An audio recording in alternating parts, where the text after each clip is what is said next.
Hello everybody, and welcome to the stream, our beautiful Wednesday morning stream, where we will be working on something new today, starting from scratch. For those that weren't around last night, I was streaming on the Pixelogic ZBrush channel. We started last Tuesday with a sphere, and got up to this point here with this this dude. He was a concept originally by an artist by the name of Luigi Lucarelli, or Hello Luigi. And then last night on the Pixelogic channel, we added some poly paint, some hair, gave him some arms because obviously he was lacking some of that. And yeah, just took him a little bit further in the eyes and everything else, a little bit more stuff in the face. But yeah, we'll probably either continue working on this next Tuesday, maybe do some more stuff with the hair, or we'll just start something completely different when we get to there. But today, here on my channel, we are going to be, like I said, starting something brand new. And if I can get that to pop up here in just a second, we'll take a look. Bam, there we go.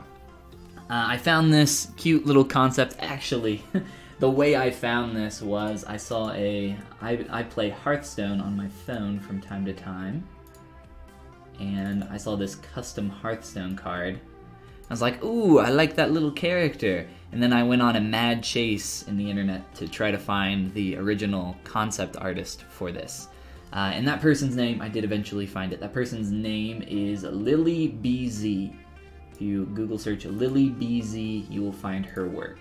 She's got a ton of really cool stuff. But I really like this. I thought it was had some really cool clean shapes in it that I thought would be a lot of fun to sculpt. And yeah, I say we go ahead and get started on that next. Oh, and for those that have not seen, I'll very quickly show the render of my PewDiePie sculpt, which we finished off yesterday in our early morning stream here on my channel. I rendered this in Blender. Here we'll go full screen mode so we can see a little bit better. Rendered in Blender, simple studio lighting setup, 3-point lighting setup, front key, rim, nothing too crazy. Yeah, that's really about it. If people do have questions about the render or about the lighting setup, just let me know, and we can maybe open up the Blender scene and take a look at that. But that is that dude there.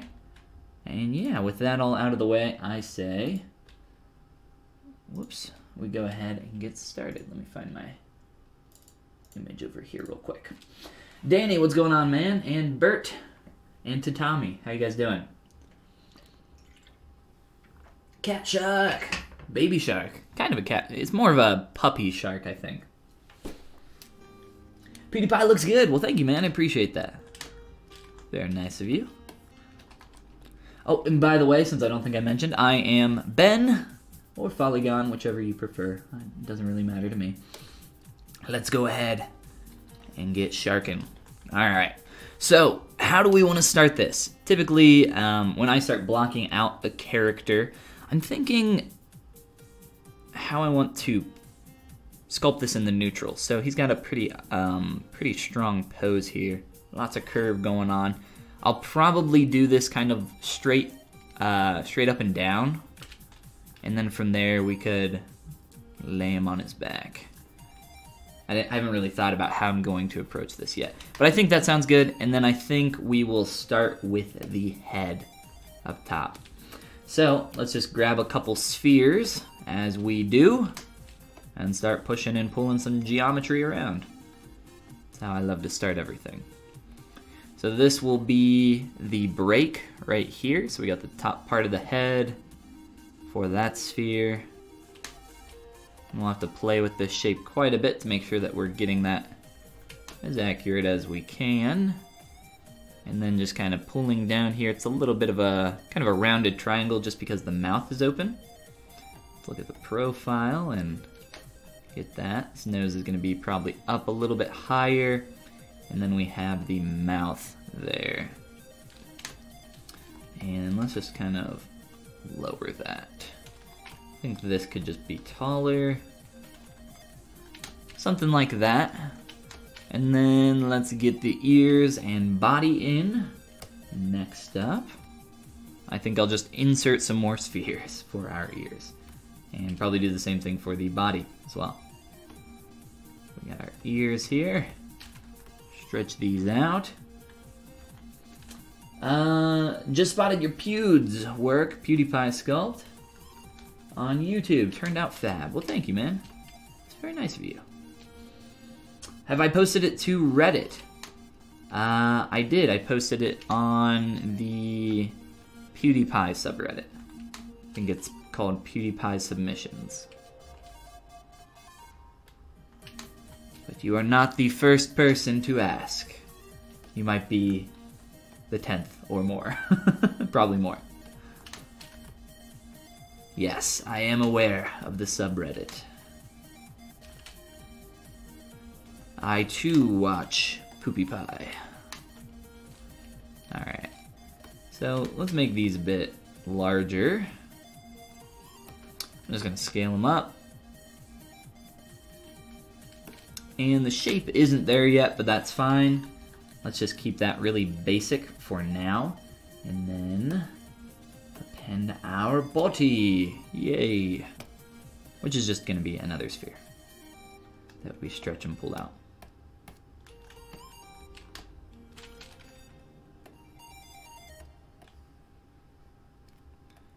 And then for the tail, let's see.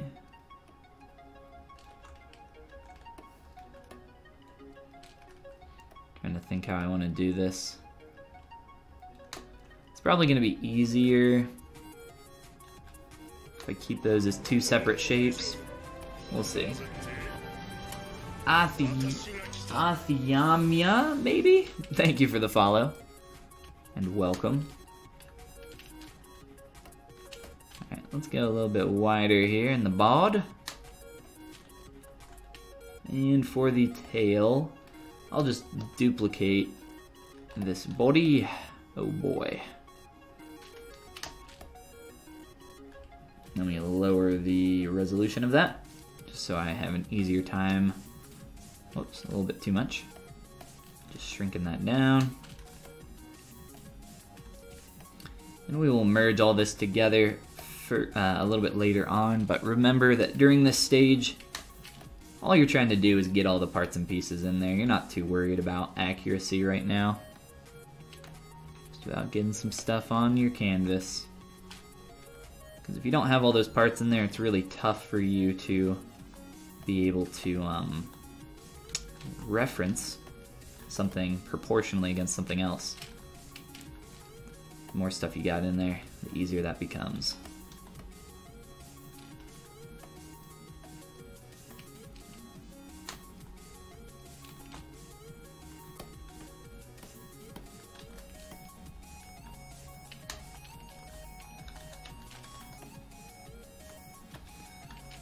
We'll work on that later. Let's see. I think those legs are going to be a little tough. They look like they'd be fun to make. Let's get some quick arms and legs in here.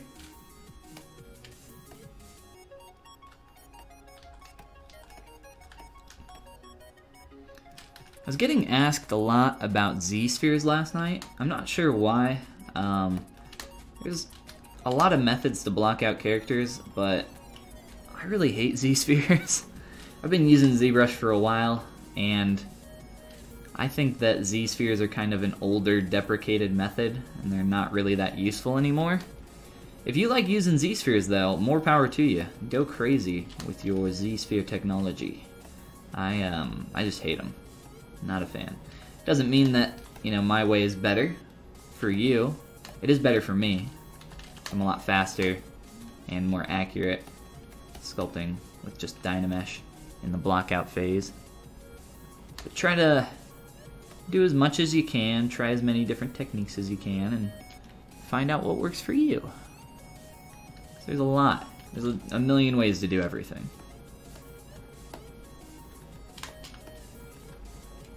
Alright, we'll play more with that later. Let's see. I'll vote that. Yes. Please do.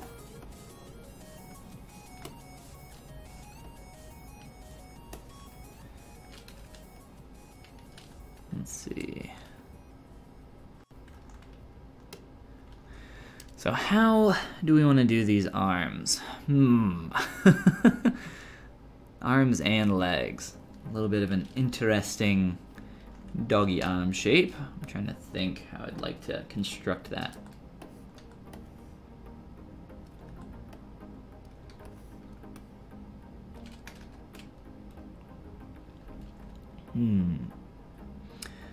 So I think I'll probably just go like this. Probably the way I would normally handle a pair of arms. These are going to be pointed in towards the middle, though, of the body. So I might as well position them that way in the neutral. If there's anything that you can do in your neutral pose that will help once you actually start getting into posing, something like this, try to do that. Try to find as many little things like that as you can. That'll help you out.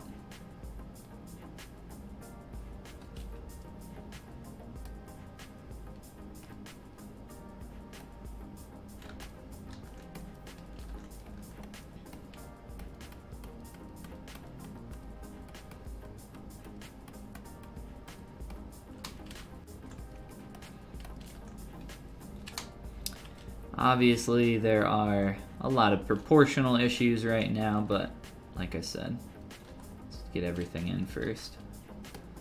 Like way too long. Try not to get too caught up in this. Sometimes I just get like super annoyed with how something is looking, and I'm like, let me try to fix some proportions now. Try not to. I know it's tough. I always get distracted. Trying to think if I want to just dynamesh this tail into this body now. Probably. Just looking at that shape. Starts to round and then wrap quite a bit earlier. So let's see what that would look like. Use the default dynamesh resolution, which is probably a little bit too high, honestly. Let's drop that down. And the real question is, does he have a fin on his back? Because then he wouldn't really be able to lay in the sand very well, if that were the case. Let's see. Get a pinch here. And what I'm looking for is a more smooth transition up this way. So right through here, I want to fill that in. Let our quick save do its thing. Really fast, I'm going to delete a couple files that are in here. Just some leftover stuff. Ooh, we got even more in here. So for those that didn't see, again, this is the progress that we made last night on the Pixelogic channel. Oh gosh, what did I just do? I accidentally clicked in project. If I try to cancel that, it might crash ZBrush. We'll wait 5 seconds for that to finish. So calm and peaceful. That's right. Cute little pup. So easy to get distracted by that kind of thing early on. Absolutely. It is very, very important. But, you know, when you're in that first, you know, I don't know, half hour of just putting a bunch of crap on your canvas. Jesus, this is so bright. When you're in that first like 10 minutes to half hour of just like plopping some junk on the screen, don't worry about it too much. It's not that big of a deal. One soft fin. Need to turn on notifications for Pixelogic's channel. Heck yeah. Oh, come on. Well, that sucks. It should be fine. It will finish, and I don't know when the last time we had a quick save was, so I don't really... There we go. It's freaking out on our projection. We want to delete you. Again, for those that did not see, this is our progress from last night's stream. Let me delete you. Delete all.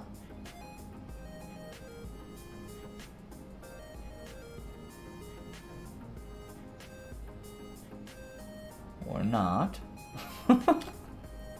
The hell?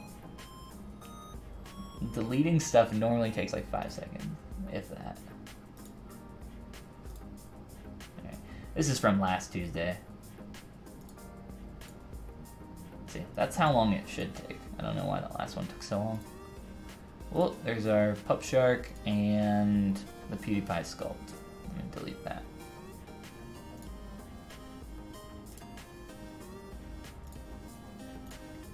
Alright, cool. So now our quick saves should be much faster. Yeah, there we go. That took like 2 seconds. That is what we want. Beautiful. Alright, so we were working on this transition between the bod and the tail.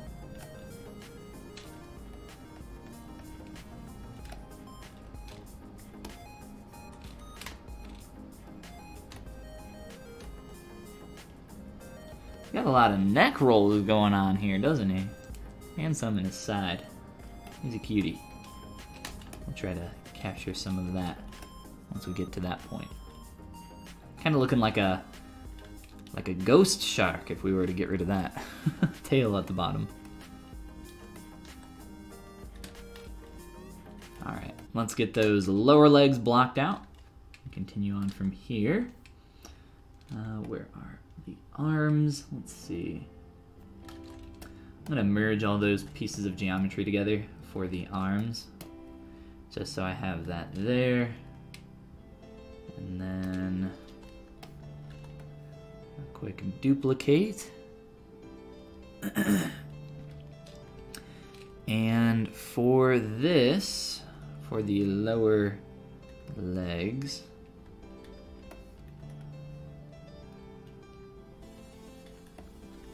try to reuse some of this.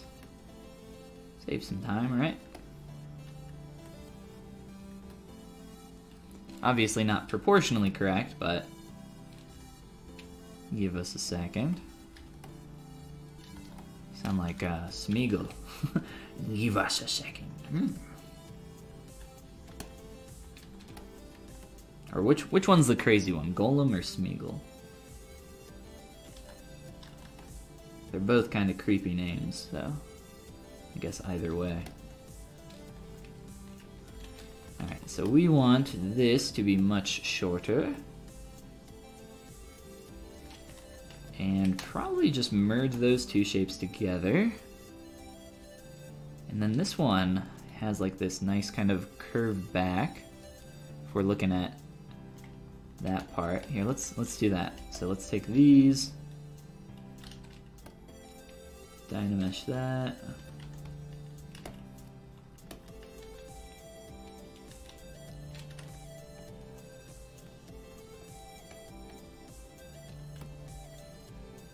And this is going to be much more thin, from what I can tell. And get a little bit of that, like, back curve. Here, let's solo these real quick.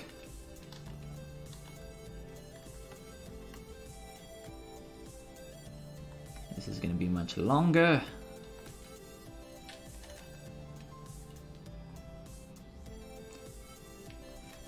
Alco and Science. I don't think I'm familiar with Alco and Science.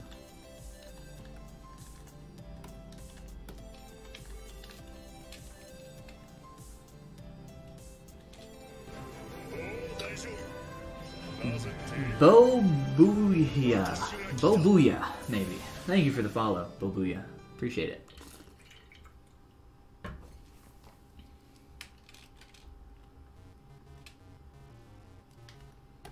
Position these a little bit better.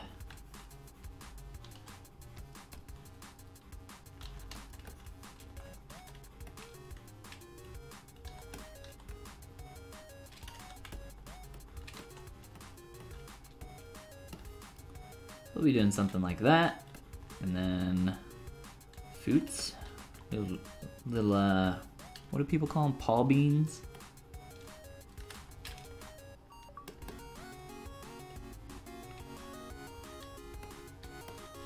Alright, we'll work on that more later. But I say we do the same thing up here. So our upper arm, we'll merge that together with a quick Dynamesh. Whoops.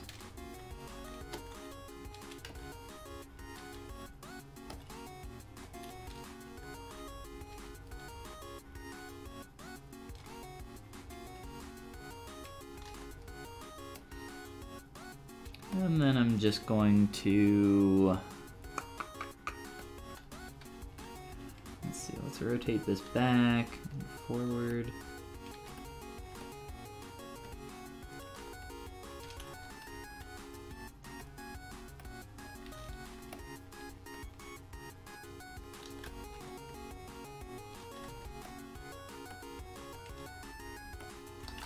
Trying to work on proportions now that we have all the parts and pieces in here a little bit.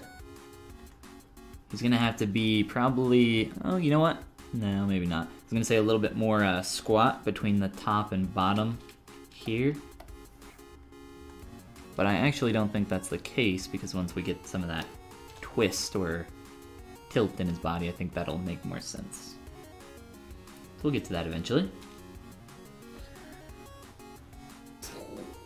Reminds you of Rick. Yes, that's what I thought at first as well. Rick Sanchez from Rick and Morty.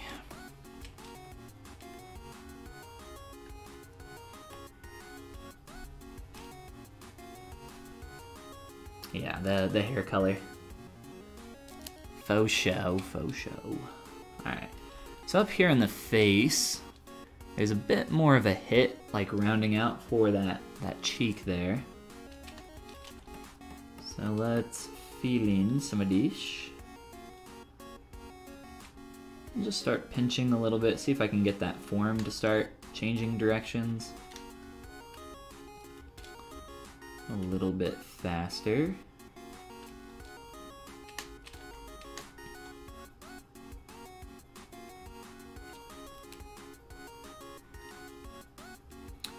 Pretty much a straight down pretty far. That might need to be longer. We might need to make some adjustments here to make room for that. And just try squishing this in a bit, and let me remesh this because it's way too high poly.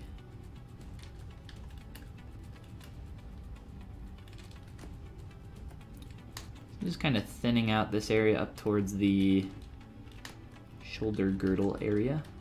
He's not really gonna have much of a shoulder girdle though.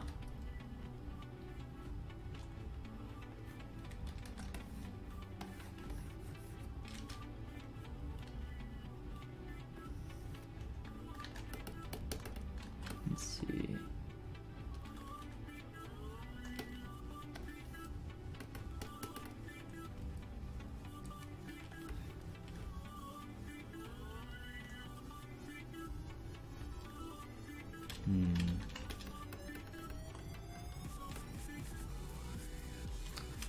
So if I were to, I'm trying to think like once I get into posing, so that's going to need to be flat, so we'll just keep this kind of relatively straight for now. I like to get more gesture in my neutral pose if possible, which it's absolutely possible here. It's just that it's not really flowing back very much. So from the profile, I feel like this is going to be pretty boring in the neutral, but it will get better later on.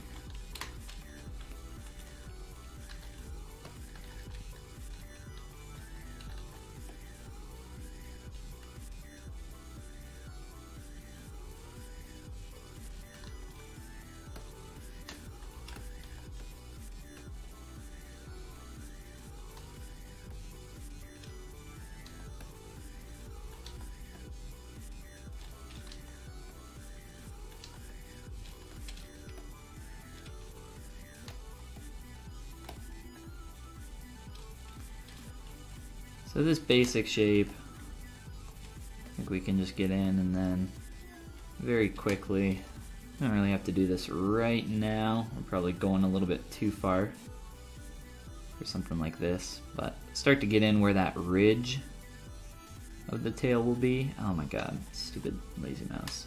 Always does this. It's got like this weird little bug where it drags out the stroke really far. It's really annoying. But yeah, something like that, and then a quick mask.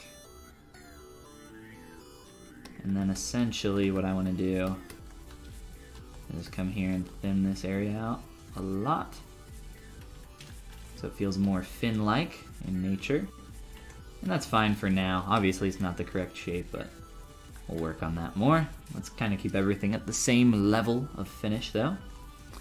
Up here in the face, let's see. Got a couple subdivs.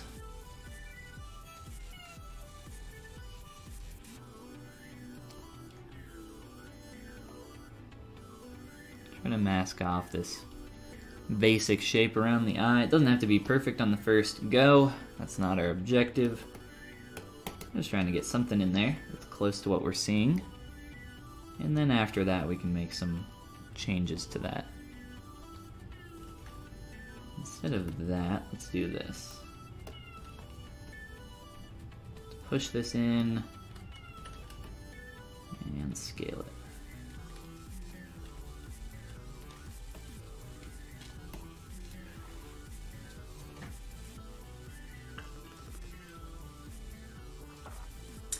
Finishing up some work before taking a trip off to the leads.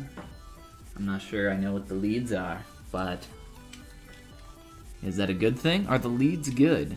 Or are the leads bad? I have no idea.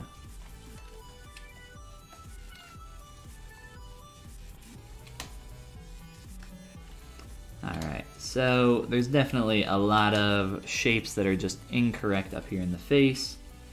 For one, like the major shape of the head here needs to be more squared off. Kind of like a rounded cube almost.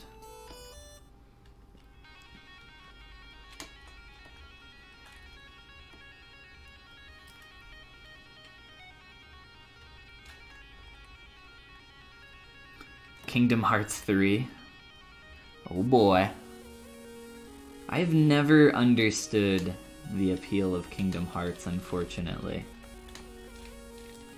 None of the story makes any sense to me, but I know there are a ton of people that like it. Just seems very strange to me.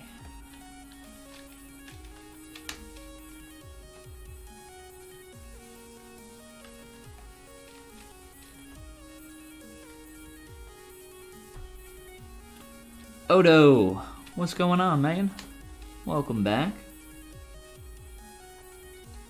Alright, so this edge here, this surface, needs to be convex instead of flat like it is right now.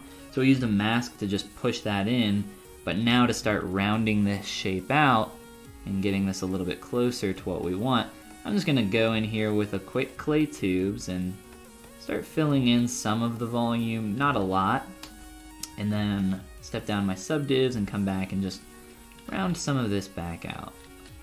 Just to start getting that to wrap in there nicely. And then we can go back through again with like a pinch brush if we need to tighten up that shape a little bit. We just want to figure out where some of this is taking place first. The mouth shape here is pretty complex in this region, so we're going to have to do some work there for sure. Let me do a quick Dynamesh so we can get away from this point sphere though.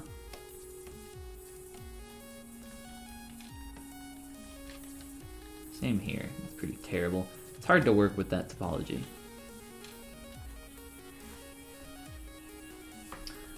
Saw you delving into Goofy lore. Yes, I was. I had no idea how deep the rabbit hole went there. It was disturbing, to say the least.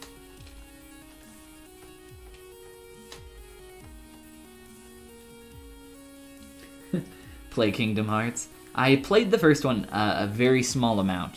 It wasn't my game, it was my friend's. And this was when I was pretty young. Played it at his house on PS2? Question mark?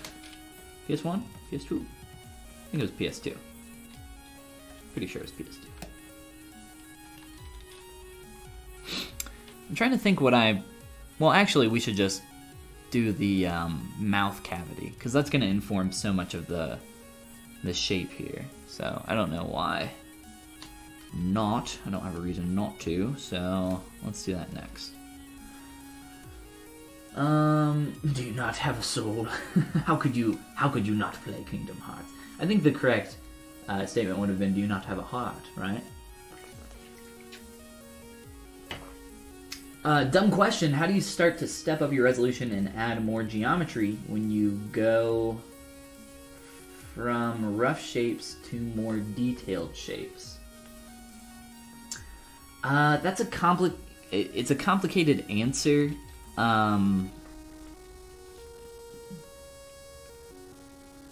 So for instance, what I'm doing right now, we're in the initial stages we're in the middle of the kind of first stage of what is called the blockout phase.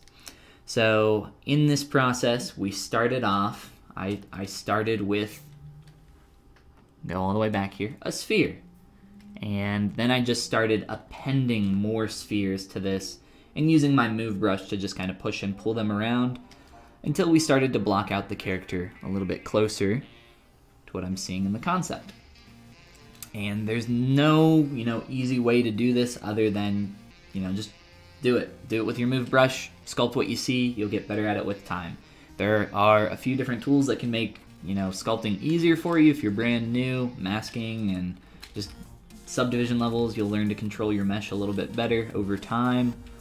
But after you kind of get those primary forms, and this is kind of, I think, what you're talking about right now, your question, we're going into this kind of middle area where I have all the parts and pieces in now, and now I am taking that to the next level of working on proportions to make sure that we're fitting this image as closely as we can. So I had that just kind of initial parts and pieces stage, and now we're starting to, again, use some other tools. I'm using, a few different brushes down here, pretty much about, let's see, 4 brushes.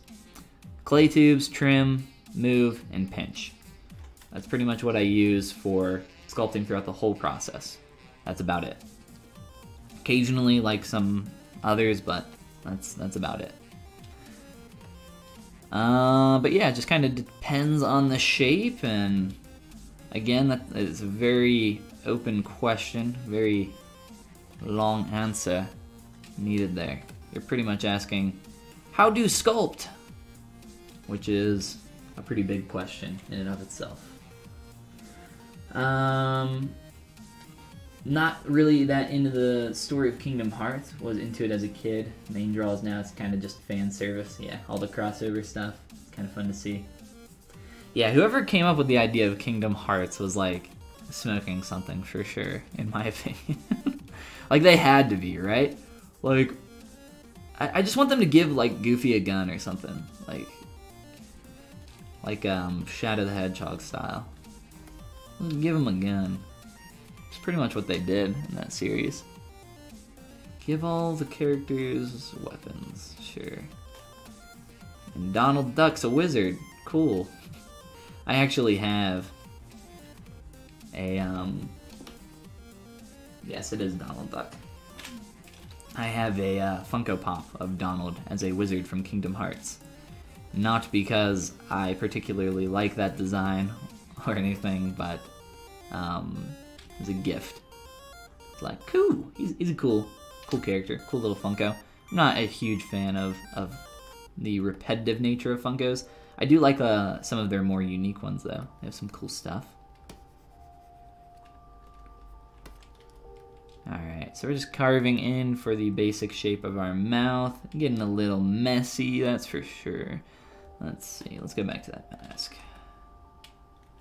Let's just push in here.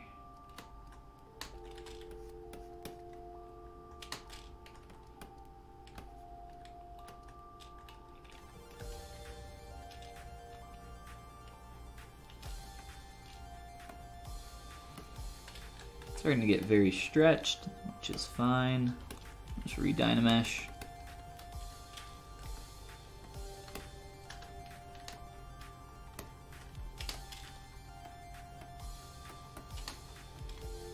So this mouth is, that top portion is like curving down. If we look here, follow that line, curves and wraps around, so we want to make sure that we get that in there.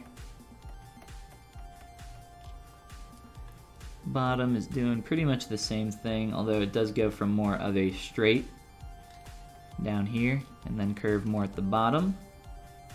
And then there's quite a bit more volume underneath down here for this chin.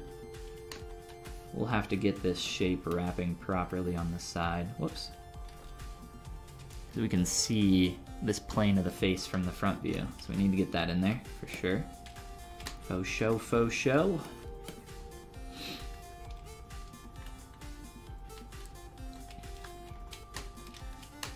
Now I'm talking like a Kingdom Hearts character.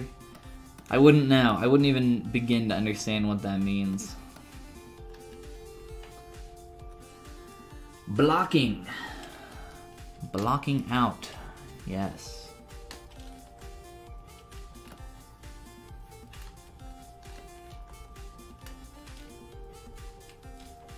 How deep am I into Critical Role? Let's find out. So, last we talked, I think I was on Season 2 episode like 3 or 4, and now I am on Season 2 episode 6. I have to be completely honest, there's a lot, Critical Role is cool, but I have a lot of podcasts that I listen to, and it's not super high up on my list of podcasting priorities. I want to like Critical Role, but there's a lot about it that I don't like. Like, for instance, how much of a stickler they are for a lot of the rules. I prefer the Adventure Zone a lot, where it's more of just about the characters, about the story, whereas Critical Role does absolutely have that, but then it is a real play podcast, and I love listening to them dig through a rulebook for 10 minutes.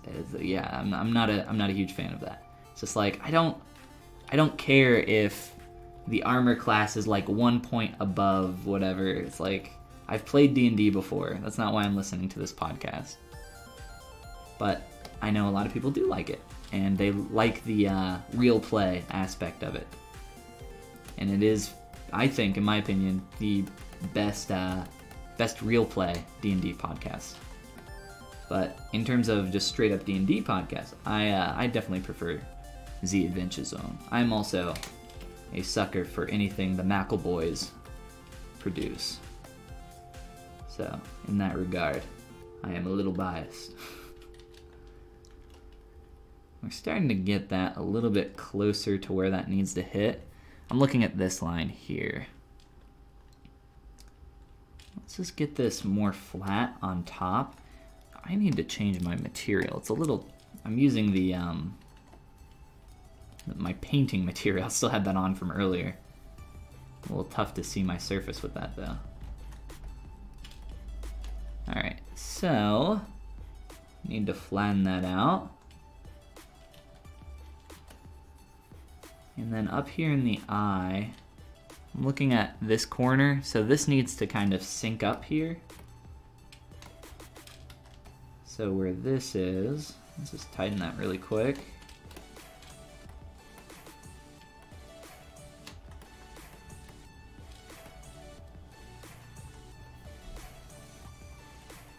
Yes, I think this just needs to come in more.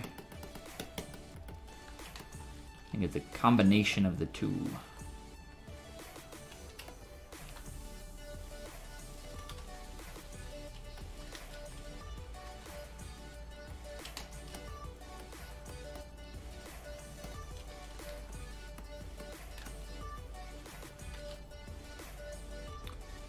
And then we also need to obviously work on the connection around here. Starting to look a little sad. Here, we'll just kind of carve in through here, it's fine.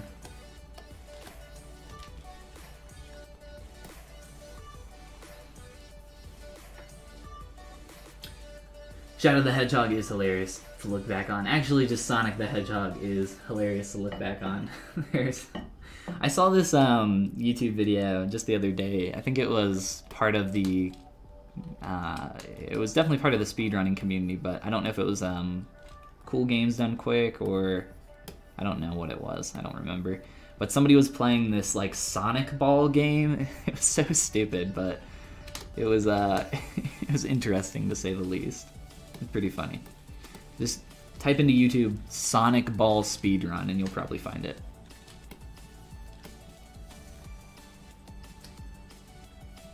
D&D is fun, preferably as a podcast. Yes, you need... D&D requires a good group and a very good DM. D&D is not defined by the game and rules, but by the people that you play it with. Your enjoyment is like purely based on that.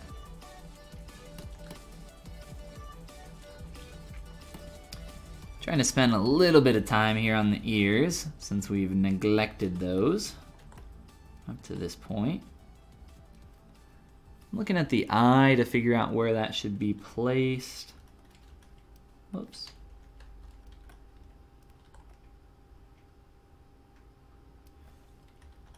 About right there or so. Maybe a little bit wider. And probably change the angle of these two.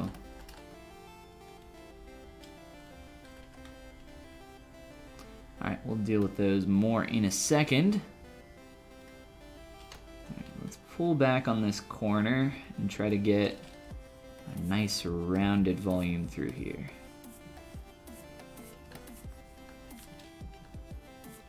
Whew.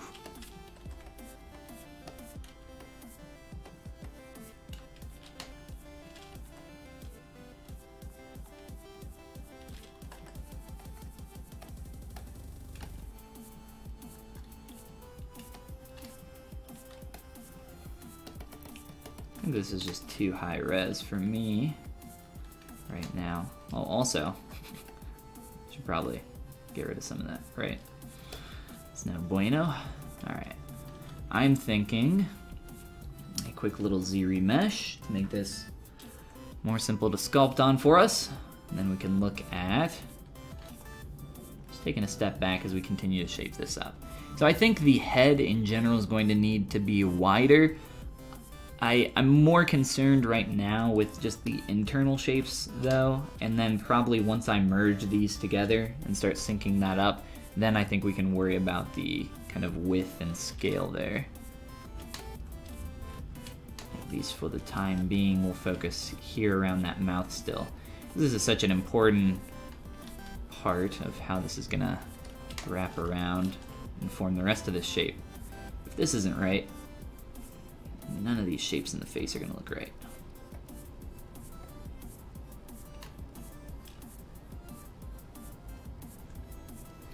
Let's toggle off our arms as well, because they're kind of in the way. Whoops, yeah, sure, doesn't really matter.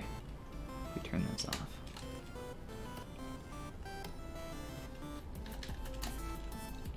Alright, so up through here, let's see. Just so I know where these are, just for like a quick proportional check.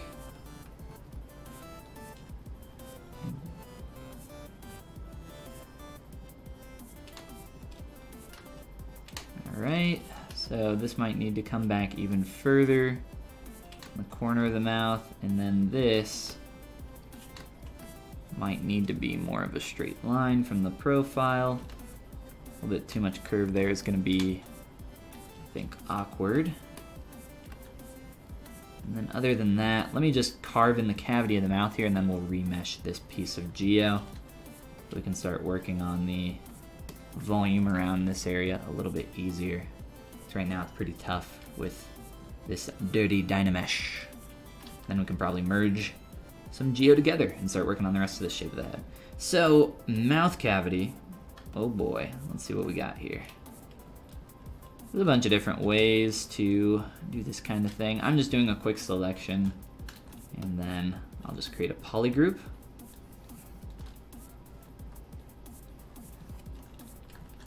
So we'll polygroup that, and we can use that. Oh, you know what? Let's just use our move brush. I think this will be A little bit cleaner.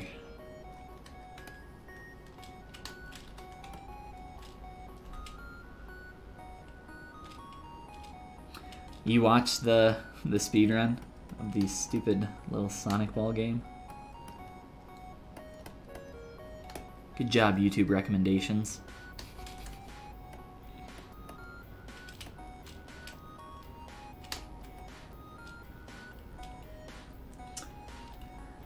Blind Fox, what's going on, man? Great watching you work, getting back to ZBrush after some years and learning a ton from you. Thanks a lot for sharing. Well, no problem, man. Happy to help.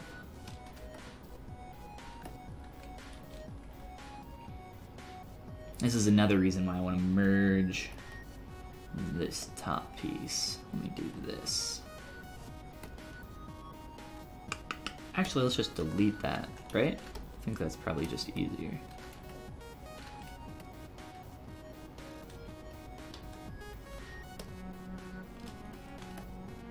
Yeah, something like that.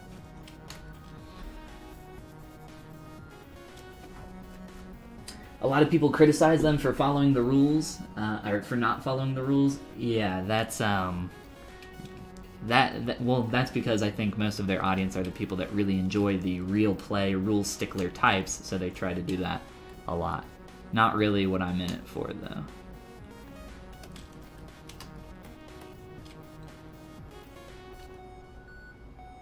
The combat can be tedious, so you often skip through it. Right? Like, that's such a big part of the podcast.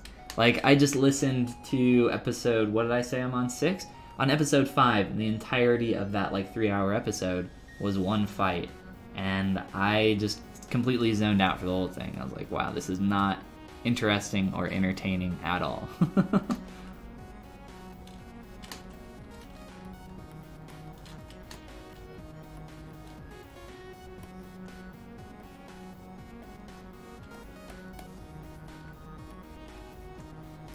I'm wondering if I should, like, pinch around the lip there. I don't know. It's probably fine. We can probably just remesh this now. As long as I got, like, a decent edge here, it should retain when I remesh. So, actually, that poly group is still pretty close to the edge there. So what we will do is a Z remesh, keep groups. Just do this really low.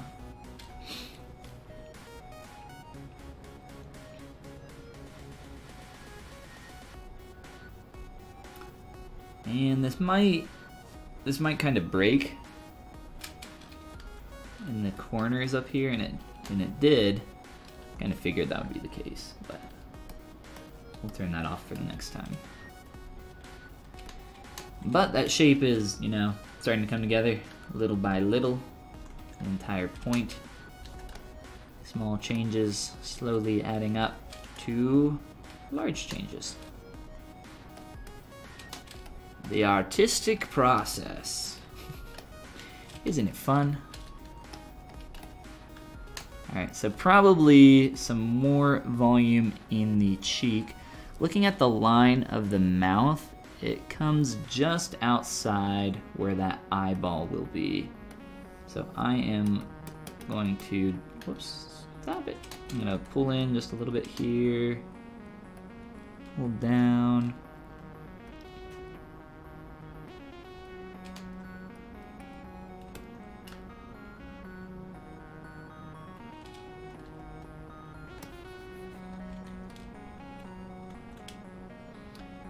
And I'm trying to think how I'm going to do this part. And I honestly think the easiest way, there's a pretty tight crease through here. I'm trying to think where I want to cut this. Okay, I see. I see a good line. So I am going to do one of these.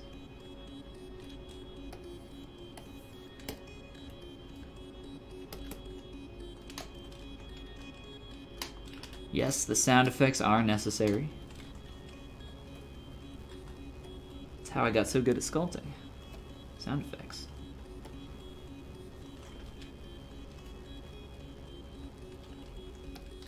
So we are going to, that's a terrible polygroup color. I don't know why ZBrush always does this, but it loves to give me the same color. Do one of these.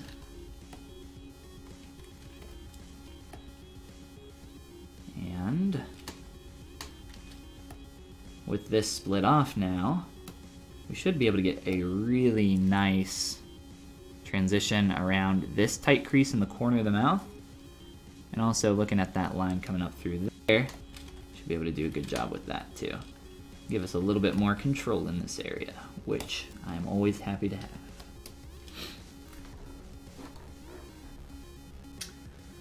have. Those are the worst episodes, the combat ones.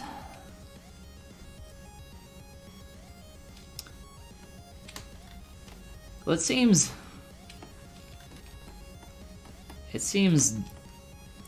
dumb that you need to like watch a show or listen to something, skip part of the content or experience to get the like better version. That's it.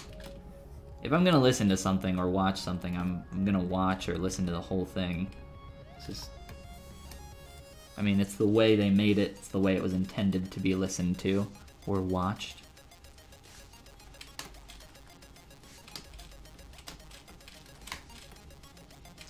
I'll probably slowly get through it. But like I said, I have other podcasts that I listen to. There's so many good things out there to listen to. Can't help it. Alright, so what's awesome about this, again, we're getting that control through there, but now I'm going to be able to sync up this line. Coming down through the... Oh, coming down through here. Even better, which I appreciate.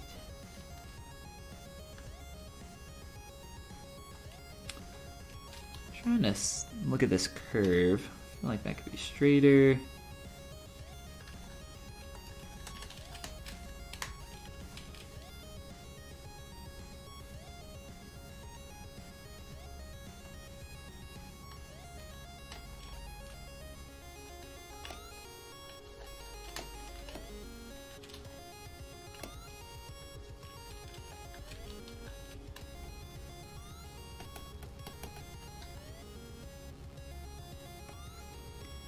And then a little trick here with the transpose line. Put that in the middle, move it out just a little bit from the center line. Do a quick little rotate in here. And I know we're getting like this weird, kind of like doubled up pinched geo through there. That's really easy to get rid of though. Oh, whoops, wrong way. There we go. This is a bit flatter though, looking at how that's connecting. I have like this tight little triangular shape. Let's see. Try planing that out. Yeah, I'll wait to do that here. I'll just get something a little lower real quick. So we're being a little bit obsessive in the face, trying to figure out some of these shapes. I say we take a break from the face here once I'm done working on this little nose area, and we'll look at the rest of the body. It's good to jump around as much as you can, because if you spend too much time in one area, you end up with, you know, like this really finished, nice nose, and then the rest of it's just all a blobby, blocked out mess, and nobody wants that. That's no fun. So I try to jump around a lot, keep everything about the same level of finish.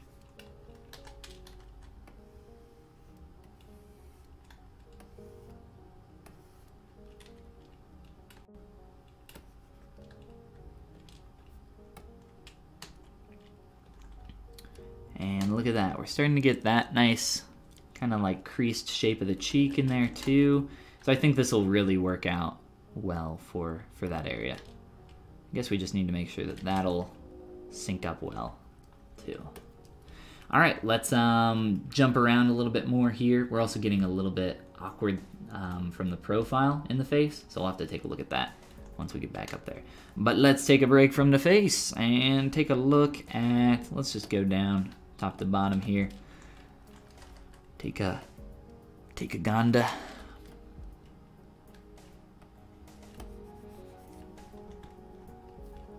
Let's see, what do I want to do with this shape?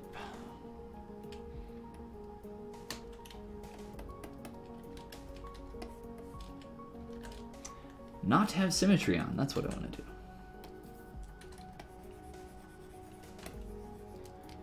Trying to get just a little bit more volume through there. And honestly, just like a little bit of a tighter line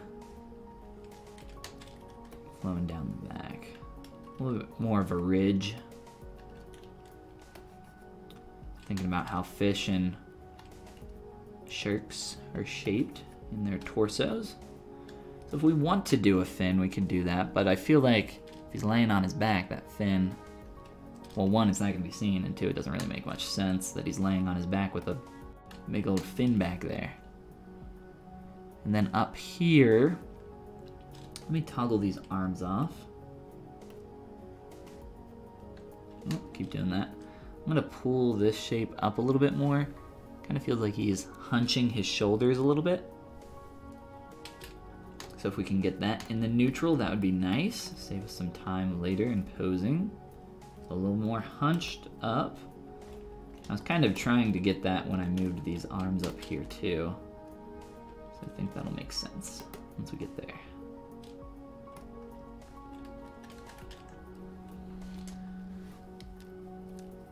I'm a big fan of suffering through entertainment. Yeah, what did somebody say the other day? A friend of mine said, like, they tried to watch a show. They tried to watch the first episode of a show like 4 times. And that just sounds like the most first world problem thing I've ever heard. Like, this show's so hard to watch. I tried to get into it like 4 times. It's like, I don't know, you either like it or you don't. Don't like, keep trying to watch it. Trying to watch it, right? That's why I haven't been listening to it too much. Cause I got other things. I got other things to listen to. Alright, so that's feeling a bit better. Even though we can't really see the upper arms or where those shoulders are, I feel like that makes more sense. Some people suffer for their entertainment, some people suffer for their art. You know, both are equally of valor.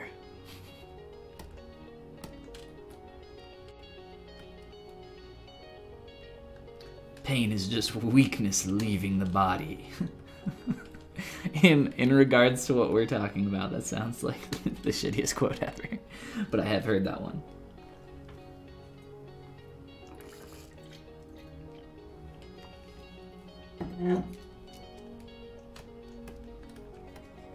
Alright, I am going to split off our paws. If I merge these together, that's going to be a terrible crease.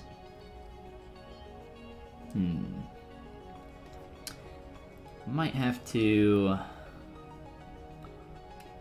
do something like this. Not really a lot visible in terms of this shape, so I'm kind of on my own here to figure out what I want to do. Luckily, it's not like it's an extremely complicated form from what I can see, but I will try to get some more taper in here. That's really important to me.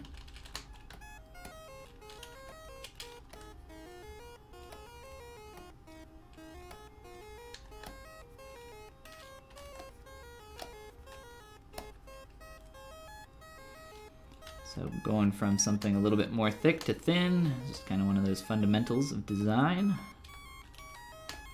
And just kind of thinking about the shape that this needs to have. Probably a little bit more rounded on the bottom, a little bit more flat / straight on top. It's another one of those fundamentals that we love.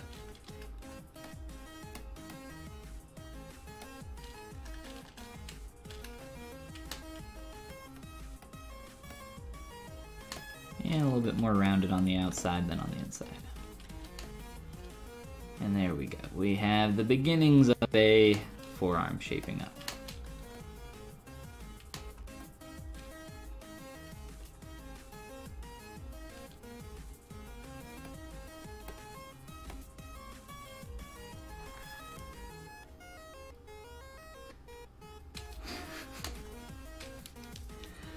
I see that we got some more people in here now, so welcome everybody. Lurkers and all. Hope you're having a wonderful Wednesday. Anybody doing anything fun today? Wednesday is game night, board game night in this household. Well, not in this household. At my buddy's household.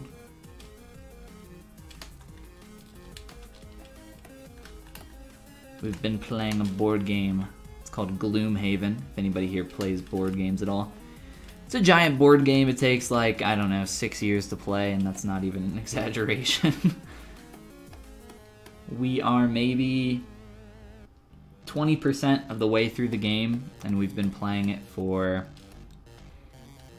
maybe the last 6 months or so? You can stop really whenever you want, but if you want to like get through the whole game, it's a long one. It's one of those, it's not a legacy board game if you're familiar with those, but it's kind of similar. Legacy board games are typically like one-shot versions of board games that already exist, like Risk Legacy or Pandemic Legacy, if you've ever heard of those. It's essentially a game that you play once, but you know, it takes multiple sessions to get through the whole game. But Gloom is pretty fun. My buddy just got a new game. He's always getting new games. He just got one called Cockroach Poker, which we're really excited to play. We love Hanabi as well, if you guys have ever played that. We love games that require any kind of like lying games or deception games are always fun.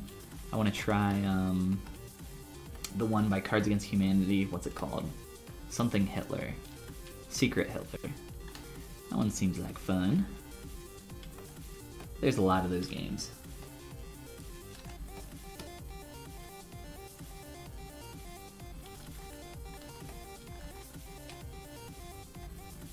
But yes, for those that, you know, don't play a lot of board games, I'm not talking like Monopoly and that kind of thing. I hate Monopoly so much. If anybody wants to get into board games and has like a group of friends, like a really awesome, cheap, easy board game to get people into, it's called Monikers. It's kind of like charades, but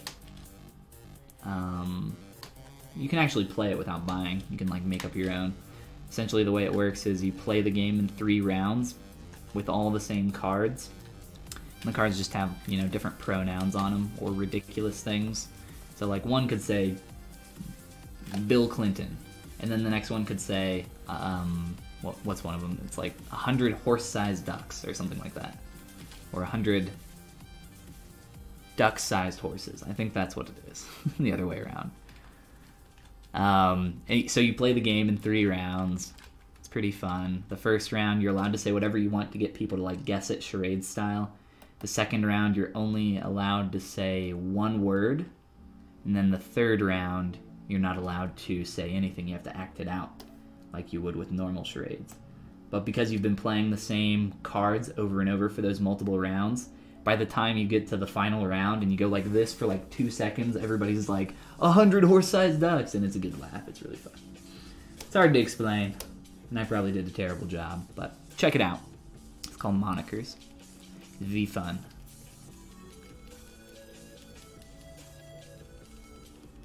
Want to make our house play board games, at least poker? Poker can be fun. Some Texas Hold'em. I used to play that with some friends in high school. It was like a popular game among a couple friends. We wouldn't really play it very often just because it's something that takes like a long time to play. Not a huge fan of T Hold'em anymore, mainly for that reason.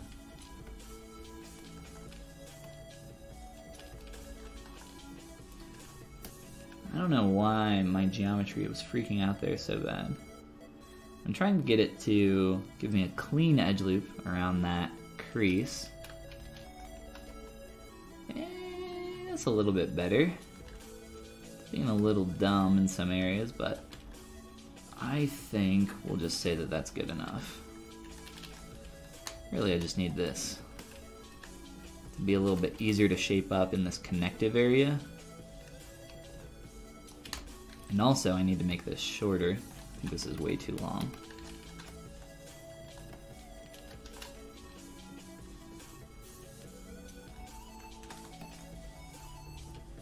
I have played Dixit. Dixit is pretty fun. I've played a fair number of the popular, like if you go on Board Game Geek and look at the top like 100, I've played a fair bit of those. But yes, Dixit's pretty fun. Dixit, if I am thinking of the correct game, you have like these cards with images on them, and yes, yeah. I think they're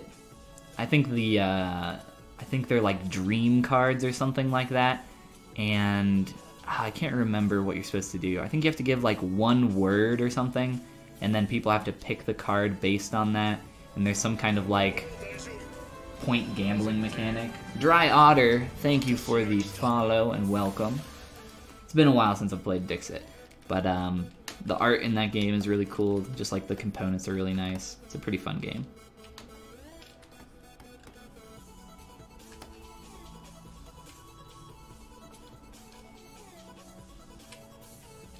You played it recently, nice. It sounds dirty, but it's not. No, Dixit is not a dirty game. There's another game similar to Dixit. I can't remember the name, but one player plays as a ghost, kind of doing the same thing with the cards, and they're not allowed to like talk for the entire game. Like, and you have like this D&D-esque board separator between you. I think you're trying to like figure out who murdered somebody or something. But it's like a similar mechanic with the cards. Can't remember what it's called. I've only played it once.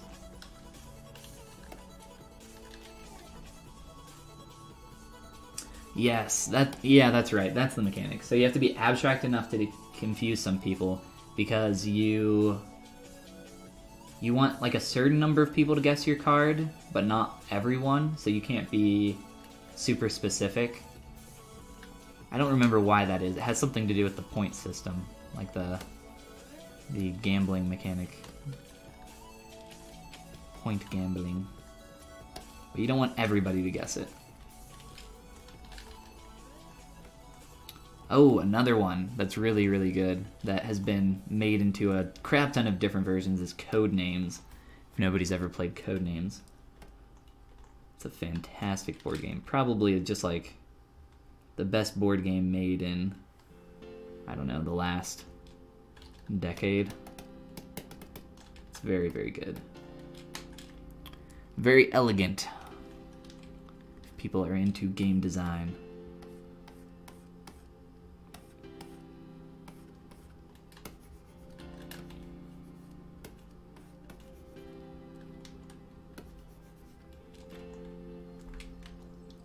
Sounds a bit like Mafia or Werewolf. Kind of. It's not really the same thing. One Night Ultimate Werewolf is also good. You don't even need to buy the game for that one. You can just download the app and write down the roles on paper. I find that One Night Ultimate Werewolf is a lot better than Mafia or normal Werewolf, because it's played in one single round, and then you don't have people that are sitting off to the side waiting and just watching the whole scenario because they got outed early on. Plus it has a crap ton of really cool roles that you can play with. It's a really fun game. And it's a good introductory game for those that have never played or heard of Werewolf. Werewolf is a pretty old game. Kind of like Skull, but I think Skull is like thousands of years old.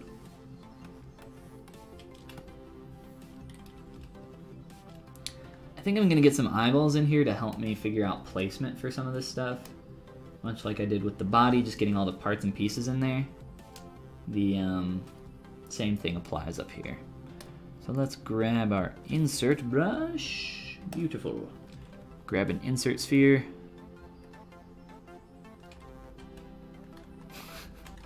Yes, perfect. All right, let's move this. And I think what I'm gonna do is wrap some geometry around it so that we can get like that basic eyelid shape. For people that have been here before, I'll be using my cube tube brush for that most likely. It's actually a pretty strange eyeball shape now that I look at this a bit more. We will probably not be able to leave this round. We'll probably have to warp this a little bit, which is fine. It's not that big of a deal.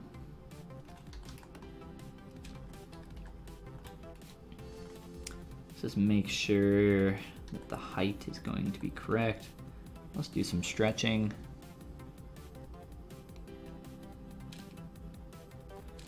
And looking at the distance between the eye and this edge, telling me that we need to pull back here quite a bit. So we'll get rid of some of the volume here. And I think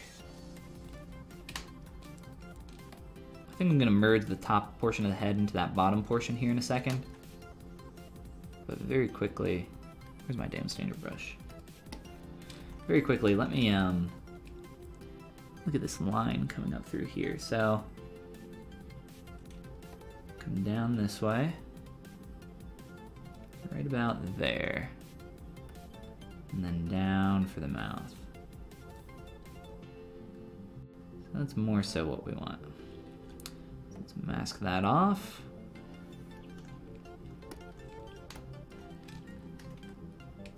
Make sure we're giving enough room for that.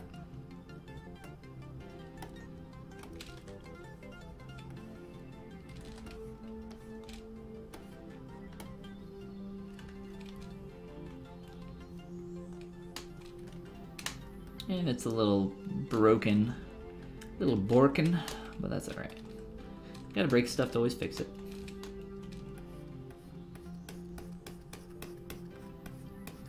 Just making sure that I have enough room in here that I can get a decent separation between these forms.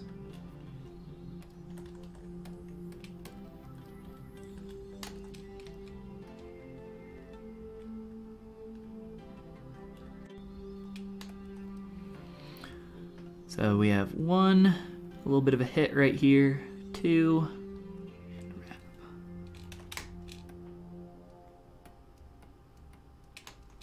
So one, a little bit of a hit right here, two, and then wrap.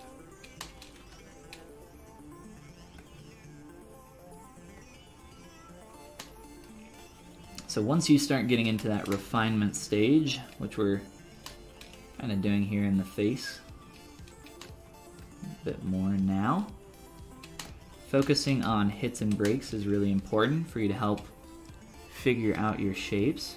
And that's kind of what I'm doing right now. I'm focusing on the hit and break that is appearing in that portion of the mouth so that I can match the internal silhouetted shape there.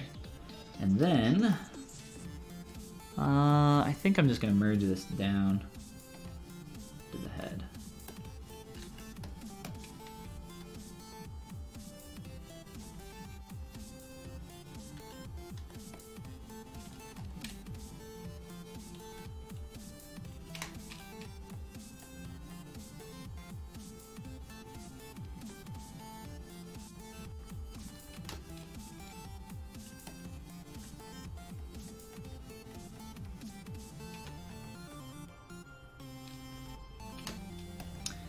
And then it'll be much easier to work on this all together. It's hard for me to manipulate a bunch of different shapes when it's all split up like that, all at once.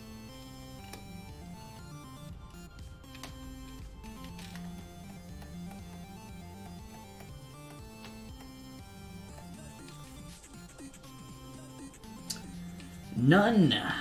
I shouted them out at the beginning of our stream. Again, the artist over here, the creator of the 2D concept, is Lily BZ. Lily BZ. I originally had found a Hearthstone card, a custom Hearthstone card, and I was like, ooh, I like that puppy. Let's find out who made that. And we went on a tiny side quest to find out who made that.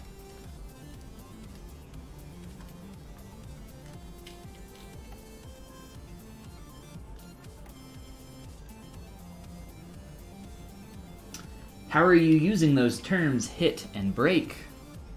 How am I using them? With my mouth. If you don't know what a hit or a break is anywhere that, looking a little nightmare fueling, aren't we? Is anywhere that a surface turns. So, form is described by line, and lines have hits or breaks in them.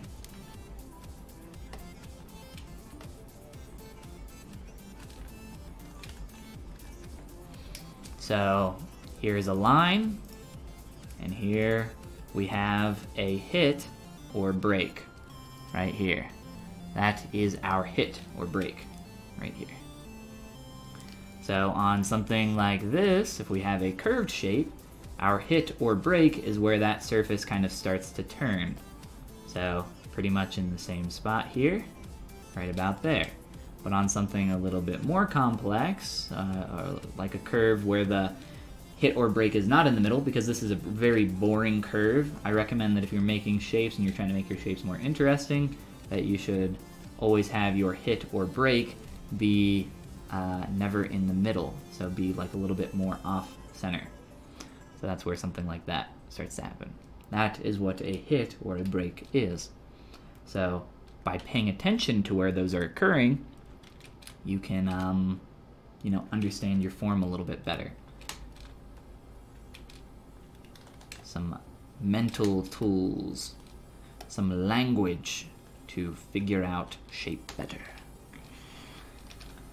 I know accuracy from translating 2D to 3D is not an easy thing.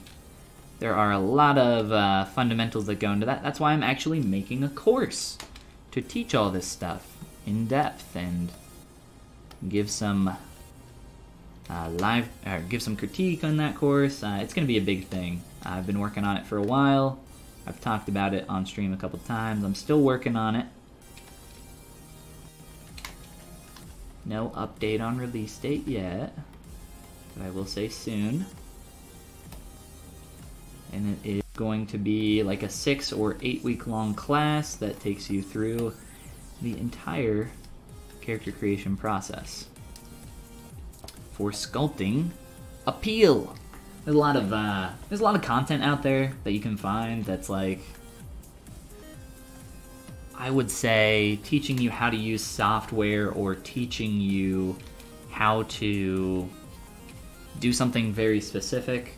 So like, oh, here's how to sculpt a head. Yeah, okay, cool. Like the technical side of that, that's great. And there's a lot of stuff out there for like brushes and materials and, you know, oh, you can download my brushes. Like I do sell my brushes on my Gumroad.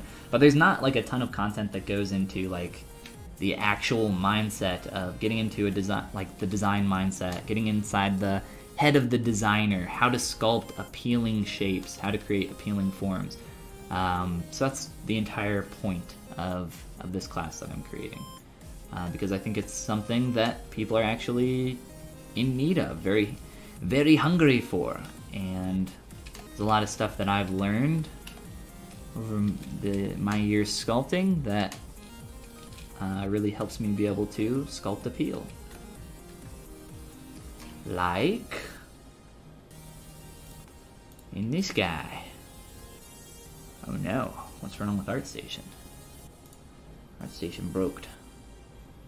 Like in this guy, or in the last character that I sculpted. If you guys are interested in seeing the process for this sculpt, I actually streamed the entire thing live, and it is available on my YouTube channel. There's a link below. I did literally every single step here on the stream. So go check that out. And go check out my new Poopy Pie. I just posted him the other day. Must respect Wham. Nice. Alright, we'll get back up here in the head and continue shaping some things up. Takasu Art, thank you for the follow. The apex of an arc or curve, yes, but it's also used to describe form change in harder terms as well. So, for instance, right there.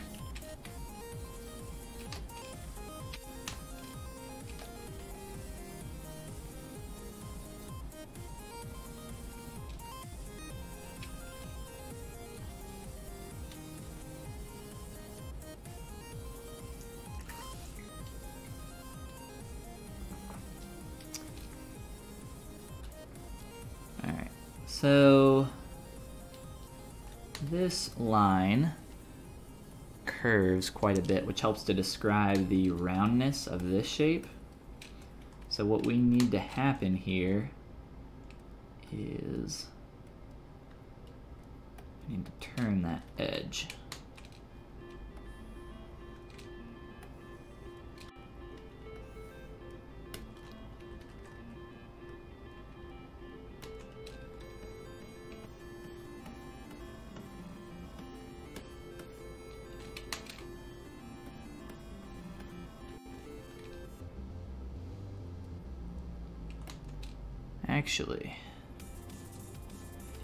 Actually, we need some more volume this way.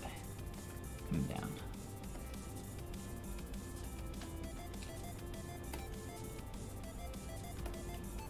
Alright, and then I think trying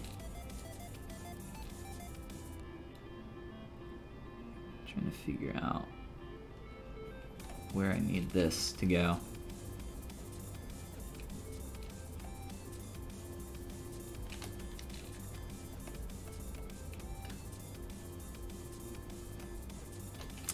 Yes, this is what I want. Alright, so we want some more volume in here. And then I want this edge up top wrapping down and around here, this way. And get, oh, you know what, that's fine. I want that wrapping this way, so we can start to get this shape. And then we'll have to connect those two up together, which is fine. We're starting to get this figured out though. Carve in here a little bit. A little messy, but that's alright. And then I'll mask this off and later on try to like overlap that a little bit better. Just getting that pointed there. Nice.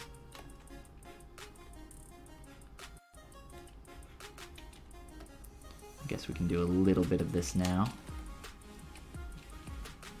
I'm gonna do this pretty rough and fast. Just so we can get this headed in the right direction. We don't want to focus too much here on one spot of the face and forget about the rest. Like I said, it's good to jump around. Also, kind of fix the shape of this head. Let's see.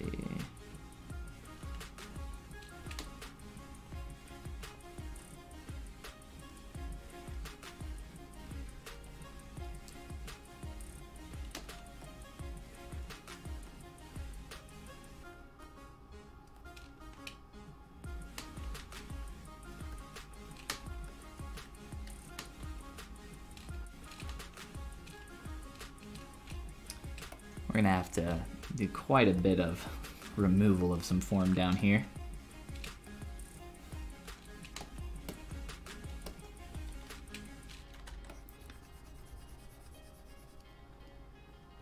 Beefcake, what's up, man? Is the inflate brush and inflate alt on move brush the same function, or do they have each of their own properties? Inflate alt on move brush.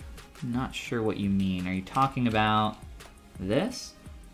Like where you hold alt with the move brush and you can pull out a surface?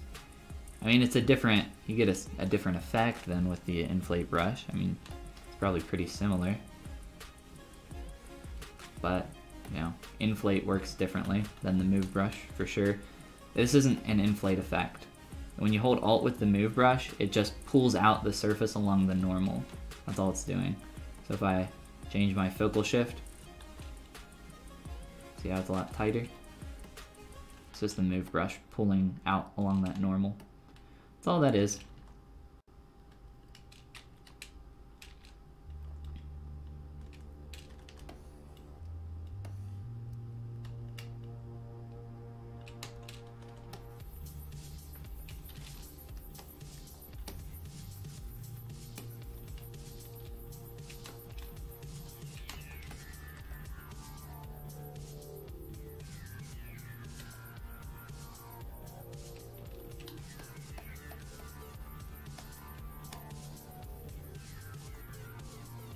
Should have figured more of this out a little bit earlier, but that's alright.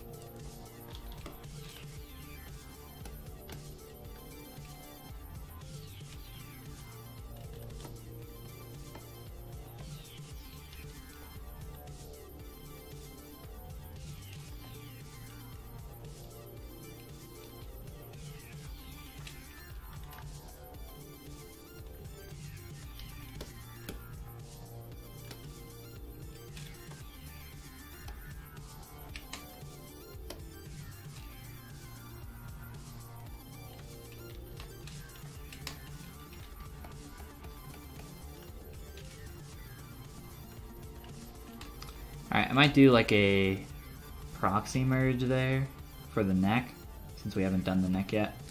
Let me just go into T-pose really quick. And we are going to scooch some stuff around. So I don't have to do that, maybe.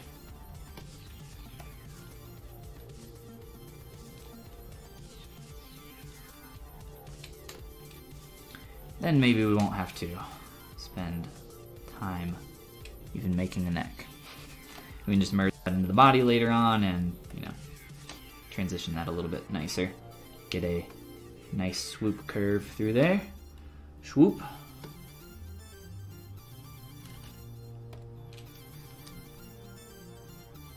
Crashes are upon you. Installing R4 brushes. I think you mean 4R. ZBrush version 4R. Unless you mean 4R4. That was the last time that the R's were used.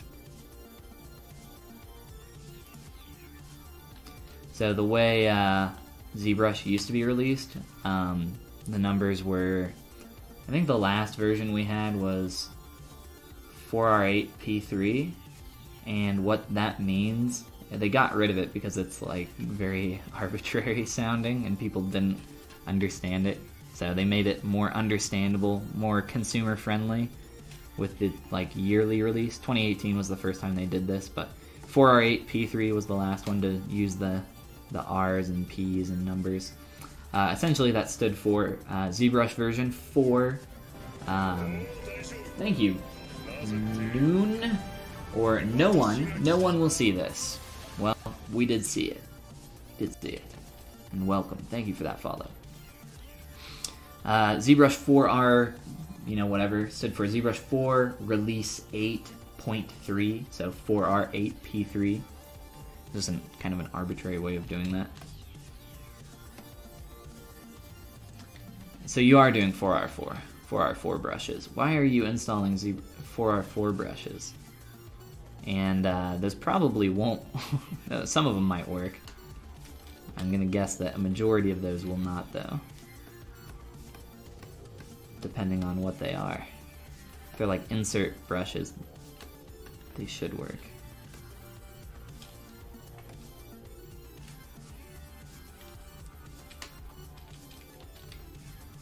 keep coming back to the corner of this mouth because I really want this to start getting where it needs to go.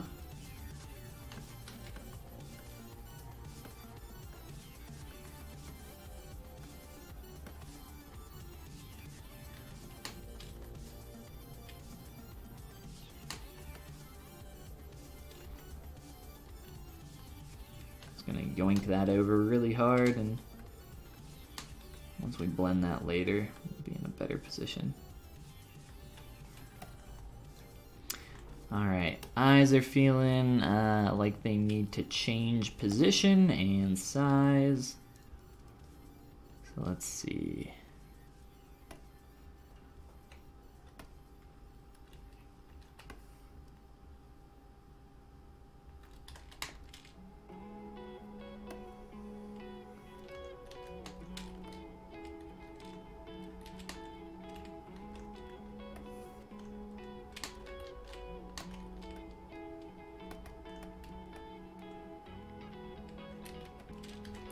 Gonna fix some of this shape so that I can figure out where the eye needs to go.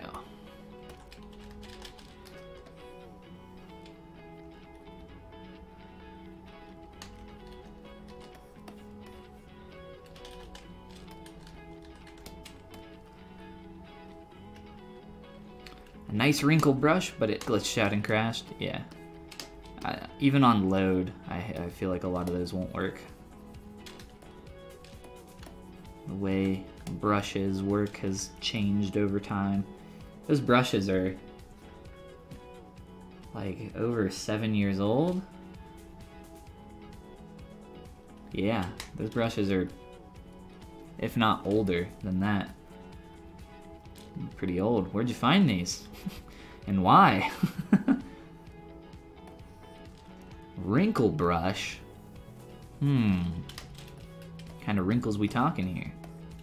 Can do that with some alphas and some damn standard.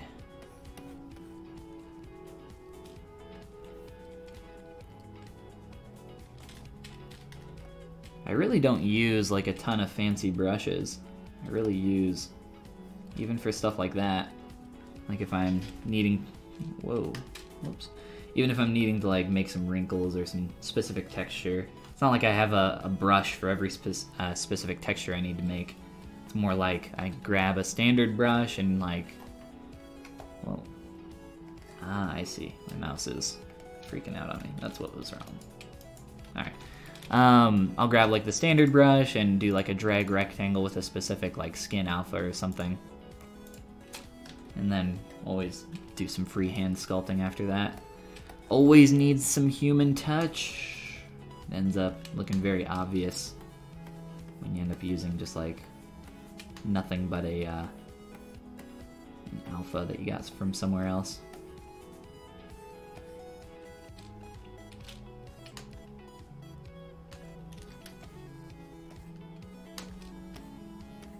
Alright, this is starting to translate a lot better from this area to the back here, but it's a little bit too big in the cheek area. It needs to be knocked down, but I'd rather have it too big right now than too small, because it's easier to shrink it back down later than it is to try to continue adding volume in there. Alright, let me remesh this face. Delete this.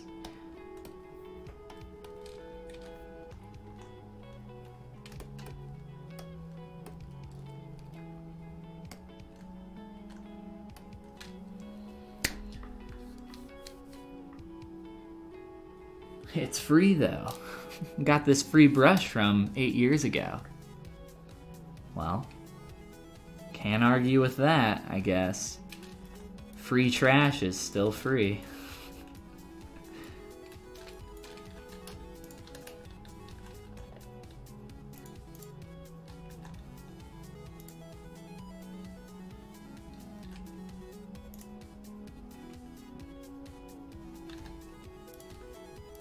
There we go. Something a little bit easier to work with. Much easier to work with, I should say.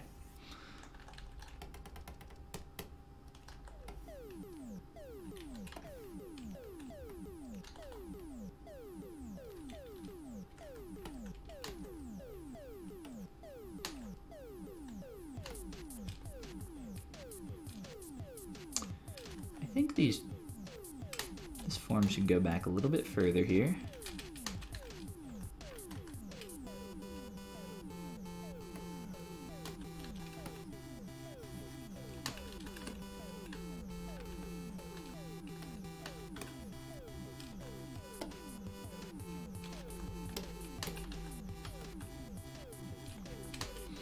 Try not to get caught up in how dirty your mesh is during that, you know, during that phase of refinement and blocking out. It's like what I'm doing right now. It's so easy to go back through and clean up your shape. Just takes a little bit of time, a little bit of control with some subdivs and smooth and some trim.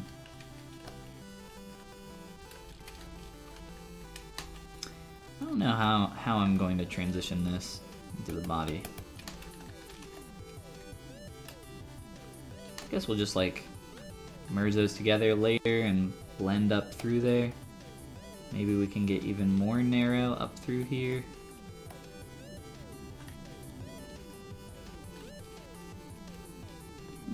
I don't know. We'll play with it. Not going anywhere. Got time.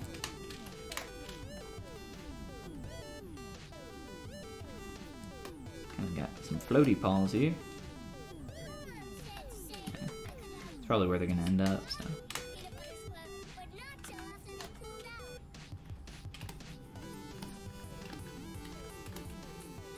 Alright. Let's see here. Feeling much better.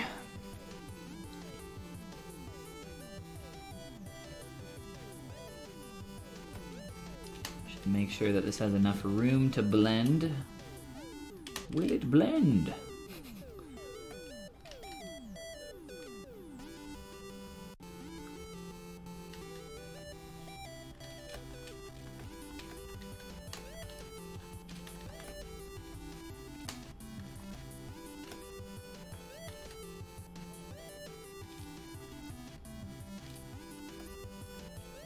Making sure we got enough room in our mouth cavity here.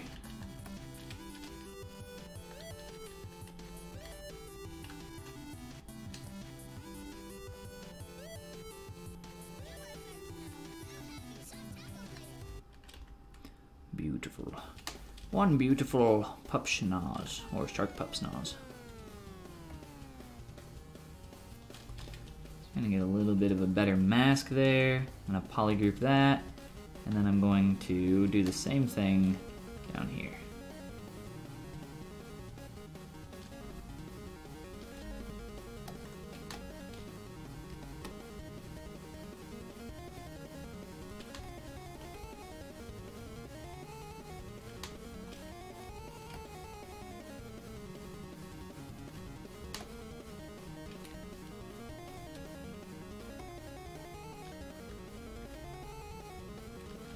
So I've made a couple polygroups there now, and when I remesh this with keep groups on, very low topology count, should get some pretty good results. A little bit of pinching in certain areas, but that's alright. Maybe that's alright. Let me see if we can bevel this edge. That will define. Ooh, yep. Alright, so that should do fine. As long as I can get a decent bevel up here. A bevel, depending on how tight you make it, is kind of like a crease. Think of a crease as 3 really tight edge loops right on top of each other, creating a very tight, hard edge. That's pretty much what happens when you do a crease. If I zoom in here, crease. If I crease this edge, puts this kind of dotted line around it in ZBrush, so that's defining that edge to be very hard. And if I do a crease edge loop here, so when I smooth that out, ZBrush is saying keep that as tight as you possibly can there. A bevel is kind of doing the same thing, because when you smooth something, it interpolates the form between your edge loops. So if you have an edge loop that's like really sharp, when you go to smooth that, it'll round out that surface, essentially where that point is. Think of that point as kind of your hit or break in your surface, kind of like what we were looking at before with that stuff. So down here, this is actually pretty good for what I need it for, so I'm actually not going to add anything down there. That will do. Starting to come along very nicely. Well, thank you, Tatami. All in good time, right?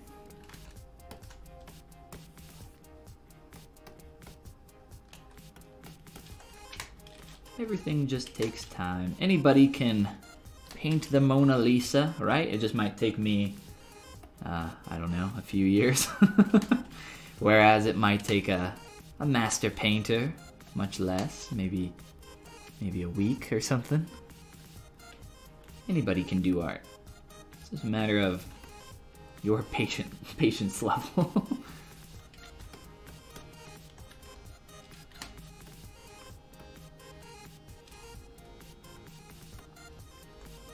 Look at that. Look at that beautiful curve wrapping around. So nice.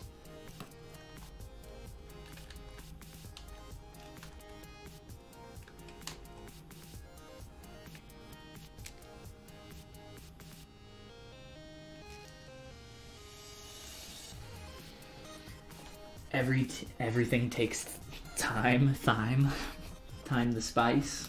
I think that's how you spell the spice, time. THYME. Need to get into ZModeler. It looks so good for controlling the geo. It is. You can do a lot of good stuff with it. Let's see.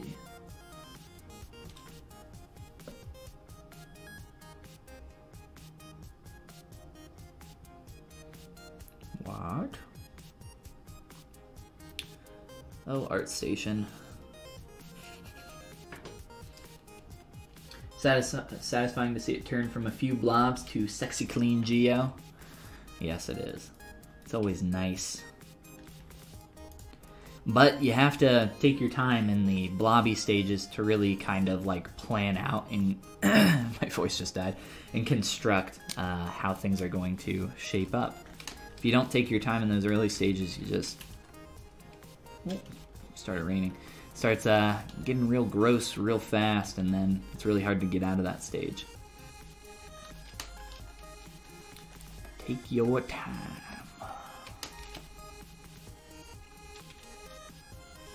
Okay, so let's look at this from the profile a little bit more. I'm gonna get like a little bit more of a curve here.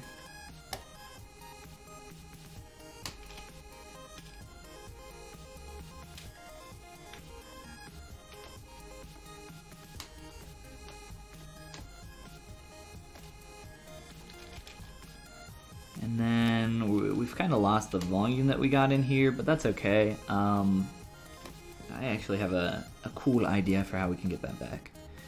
Let me turn my eyes back on though. And you know, I think this is just too deep in general. Whoops, that's not what I wanted. Let me just fill in some of this.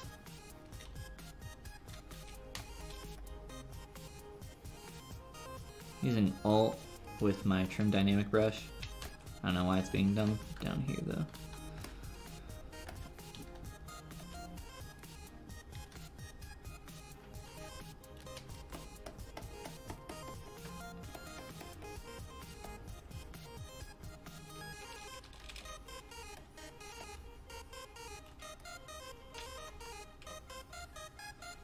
Make sure that I don't lose too much of that. I'm trying to think how I can do that. I might use a separate piece of geo. Let's see. So we want our eyes to be more up here, in line with this corner. It's like pretty flat up against there. I also want this to be flatter.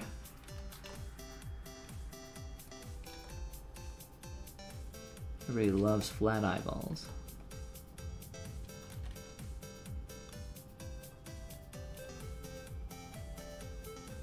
And they're kind of like triangularly shaped.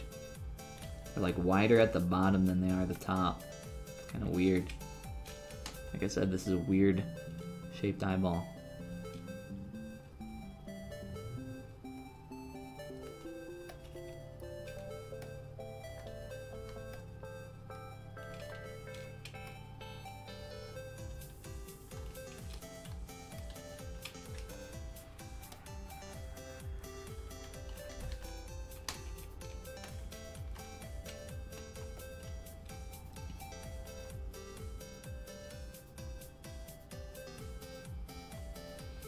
Look at this from the extreme views as well. Make sure that that's lining up properly.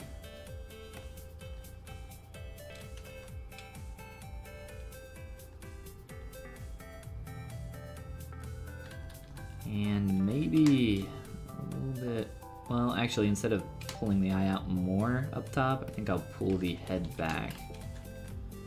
Probably makes a bit more sense. Lion Biscuits, beautiful name. Thank you for the follow. How you doing, Lion Biscuits? Alright, so we've got this nice curve wrapping around. We got our eyeball in a little bit of a better placement. And I think from here we can do what I was thinking to get that volume over in the side.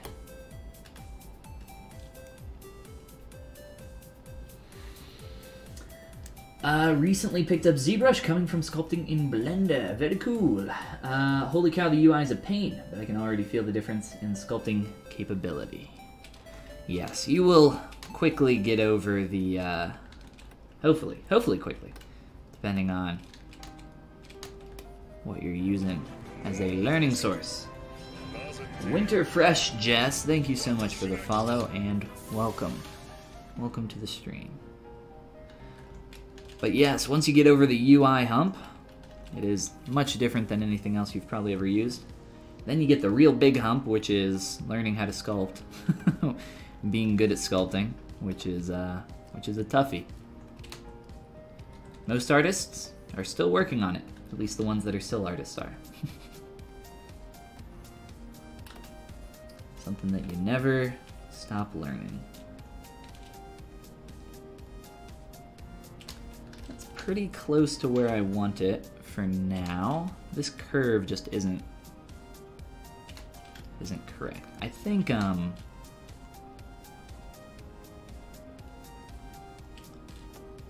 me bring some of this in.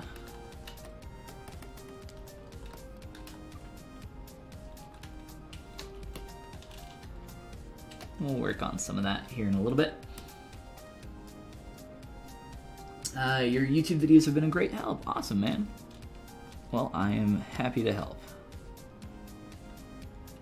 Alright, so I was thinking to get this like rounded shape in here for this area right here. I think we could just use a curved tube. Lion Biscuits, thank you for the sub there, man. That's very kind of you. I appreciate that. Oh no. Alright, so I was thinking of using a rounded tube. Not let my voice die. And let's see.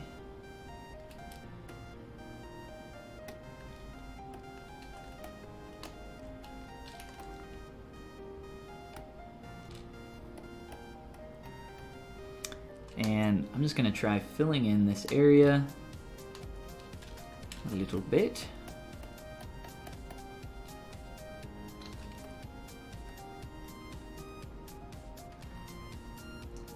Been looking at some Gnomon Workshop tutorials alongside YouTube. Good stuff. Yeah, I've never done any Gnomon stuff or talked to anybody that has. So I can't personally recommend it, but I do also, I myself, have a Gumroad somewhere with some tutorials on it. Up here at the top, if you're brand new to ZBrush, which it sounds like you're maybe a little bit past kind of the introductory stuff, But I have a quick start course that gets you up and running in ZBrush as quick as possible, as well as some more intermediate and advanced stuff. Intermediate being the middle one, more advanced being the one on the far left. I'll also have base meshes, brushes, materials, all the stuff that I use in here on there. But let's see. I think that's working out pretty well. I think the volume just needs to turn a little bit sharper.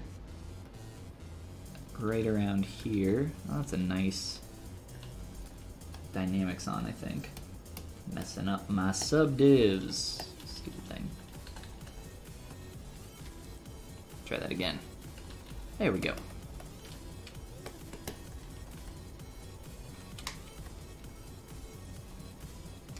And then for the actual eyelid, again, I'll probably be using my cube tube brush. But looking at the shape, now it feels like that could be higher, or taller, I should say, in that outside corner. So we can look at doing that a little bit.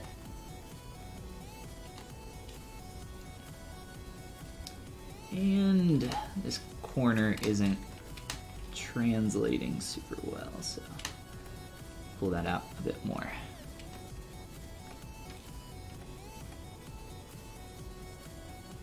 And I just want that to feel kind of consistent all the way around there. So let me turn off the eyeball for a second.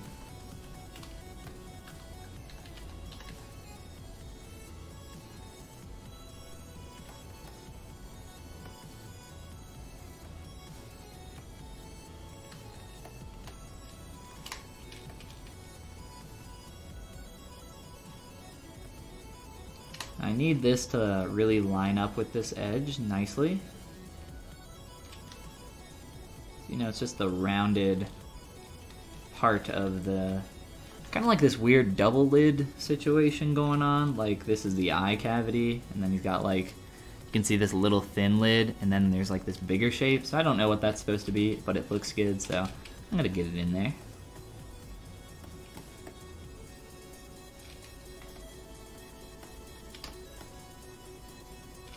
It's more of just, like, the fat around his eye, more than anything. It's still really messy.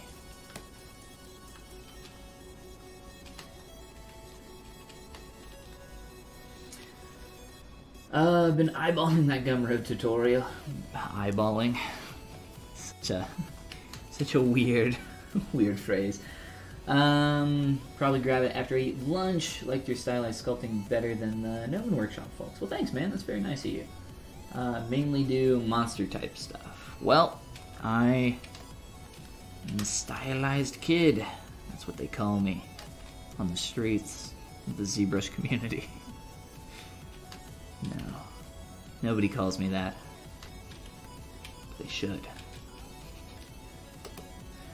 Alright, so I think I'm gonna Dynamesh that in. We don't have to do it right this second. You know, it's not going anywhere. So let's look at the shape of our eye. Is that where we want that? I think once we get the eyelid in there, that'll be pretty good. This is not turning super well. Right through here.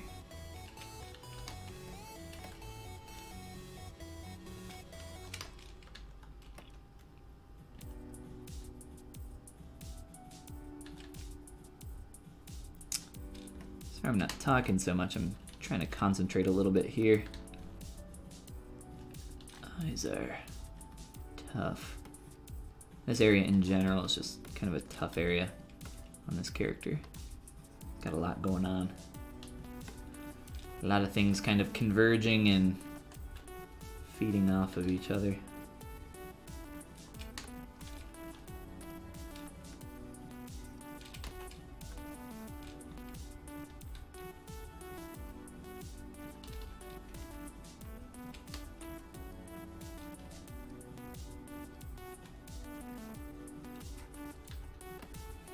Think about edge quality, so as we bring that back.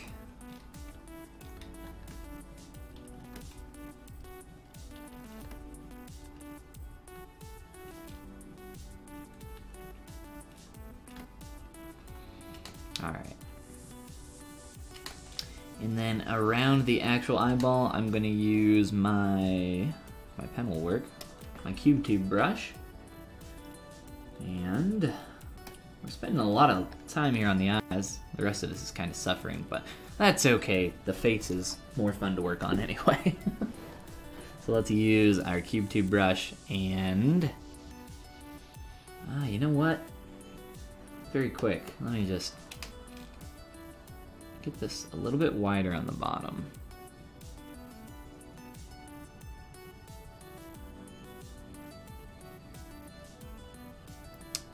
I kind of want to work on that area too, but that would require me to merge this, which isn't that bad of an idea.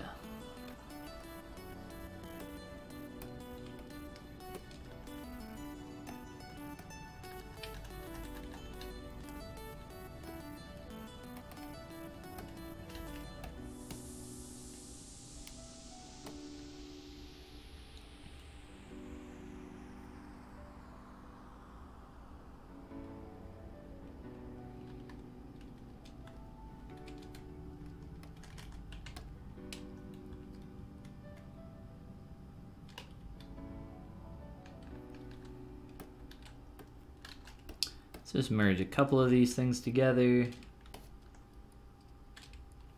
And I think this is going to help out a lot.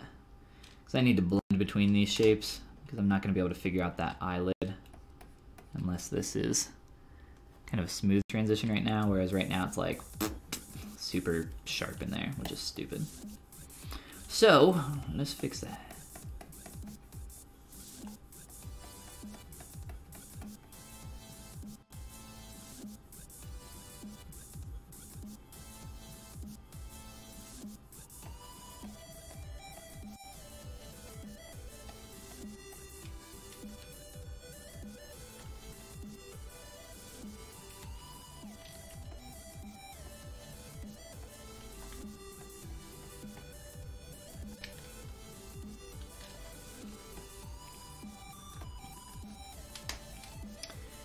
And for this area, I still want this to be a tight hit up through there. Then I want that to like round out and transition a little bit better than what it is right now.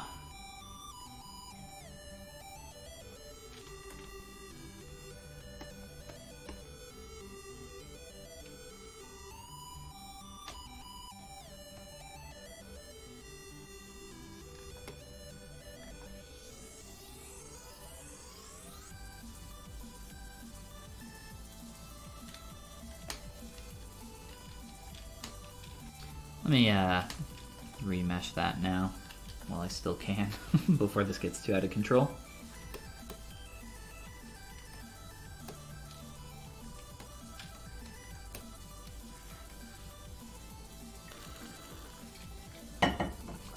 Cheekbone muscles slash fat give you a hard time. Are the floating objects in front of him going to be his paws? Yes. The floating objects, yeah. They're just spheres right now.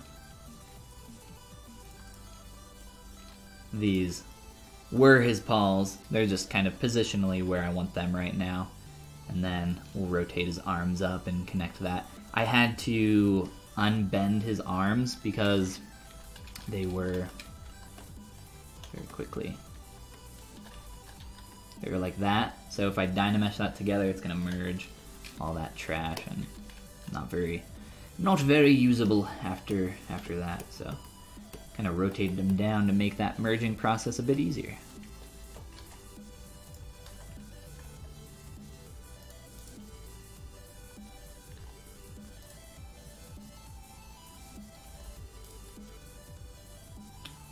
Gotcha. Yes, but about the cheeks, that area is a very complicated area in general.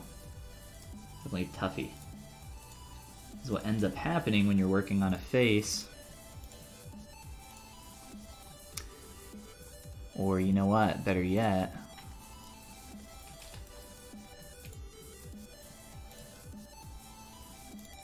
I have a base mesh in here that I made.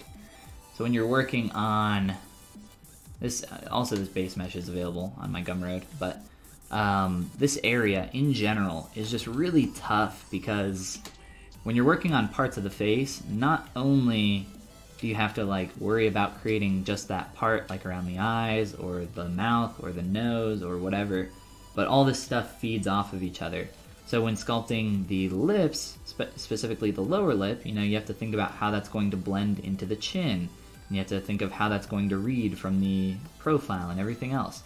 But with this area around the cheek and also flowing back for the zygomatic back to the ear, this whole area, it's so tough because not only are you trying to figure out this area, but you're trying to work on, it's going to affect, and you're going to have to work on at the same time, the area around the eye.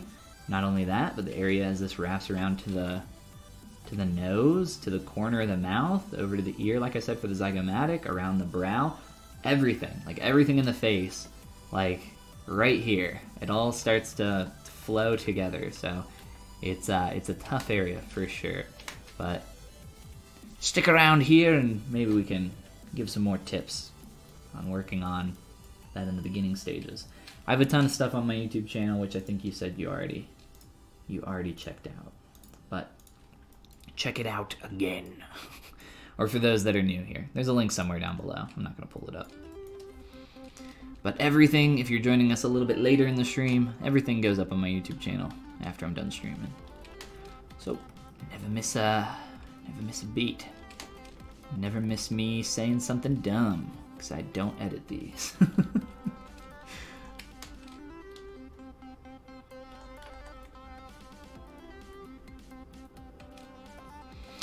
No problem, man. Yeah, it's a very tough area. Takes a lot of practice. You just gotta... Really, a lot of it has to do with just feeling comfortable with being in that, you know, early stage of block out when things are really, really nasty. Just take your time. No rush. It's not a race. Honestly, the quicker you go, the more mistakes you're gonna make anyway. Better to, what's the saying? Measure twice and cut once, right? Or the old Abe Lincoln saying of, if I had 6 hours to chop down a tree, I'd spend the first 4 hours sharpening the axe. That seems a little excessive to me, but you get the point. Preparation. It's important. We want to work smarter, not harder. Although working harder is also good, but better to be smarter than the other way around.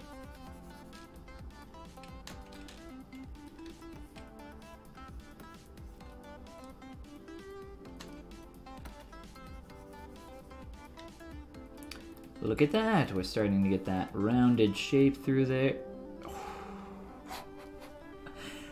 Why you do this? Why you do this to me? Fingers crossed that we get that Z tool. We will find out. I think we did though. Let's go check. Nasty, yes, nasty.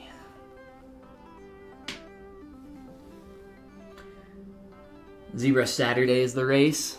It's actually ZBrush. Oh, ZBrush Saturday on the Discord channel. I thought you were talking about the critiques.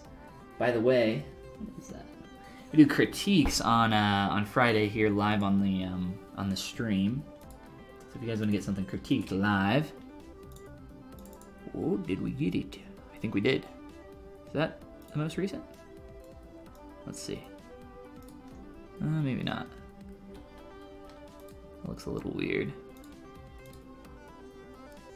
This might be it. If you want to get something critiqued, oh god, live on stream, shoot me an email, follygon@gmail.com, or just type in !critique into chat for instructions. That looks, I don't think that's the most recent.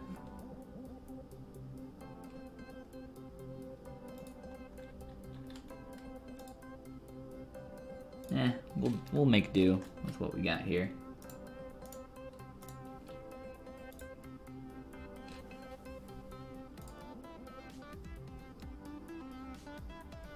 I don't want to open that. That looks like it doesn't have the volume in there. That's fine. We'll just do this. This will work. Let me reload in my reference image though.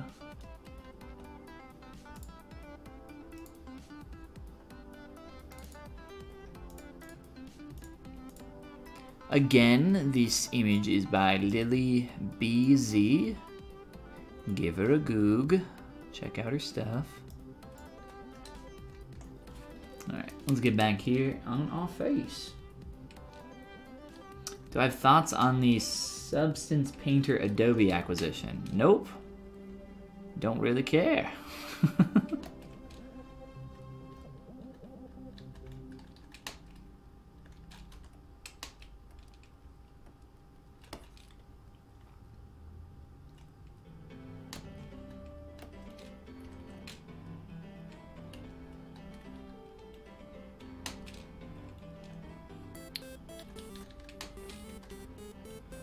I don't want to wrap that better. I'm not sure what happened up here. I don't think this was like that before the crash. Maybe it was. Might have not been paying close enough attention up there.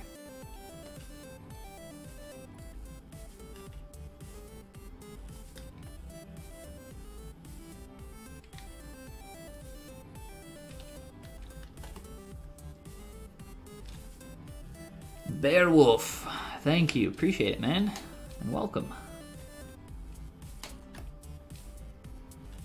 Trying to flex on me, man? I don't even know what that emote is. It's terrifying though.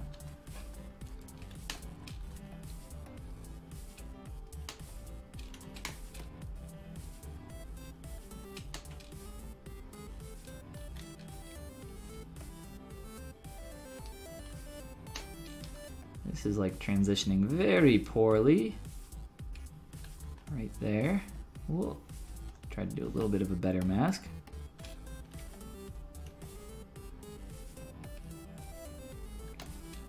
You trying to flex on me, bruh?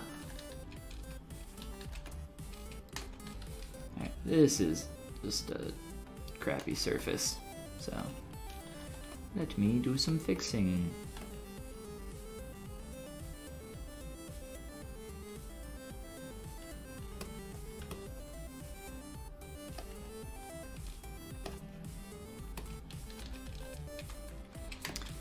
Ooh, so close. So close to what I want. Very close, actually.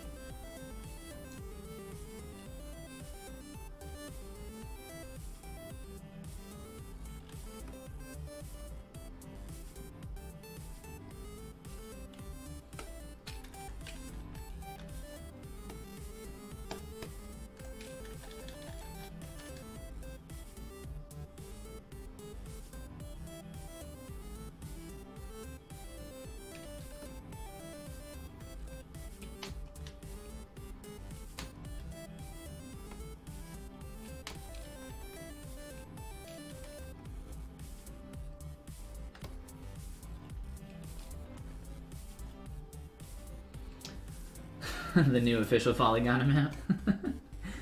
I have I have tentacles now. Beautiful. Thank you for that.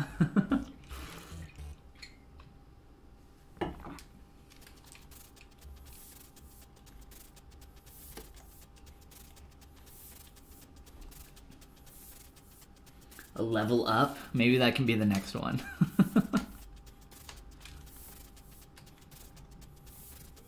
Tier 2? I don't think I have a tier 2 emote right now. I don't think I've ever gotten a tier 2 sub, so there hasn't been much of a reason to create a tier 2 emote. Guys, I am just very in tune with the twitch.com. The twitch.tv, I guess, would be more accurate. Guys, this is how my Twitch skills are showing. Yeah, I know. I know things about Twitch. I've heard of the PogChamp.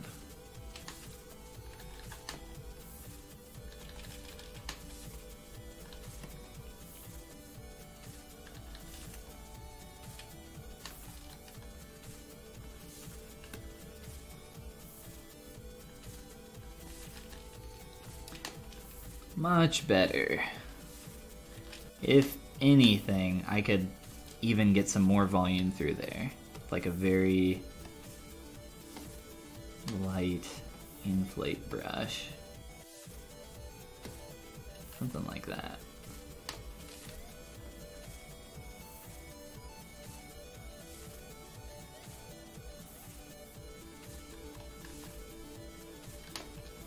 I don't really like using the inflate brush too much though, because it's so hard to control. I prefer like manually inflating stuff with a move brush or move backface masking, but this is actually, if we do a cross section here, we're getting a pretty good roundness, and I can just tell that from the way the light is hitting it.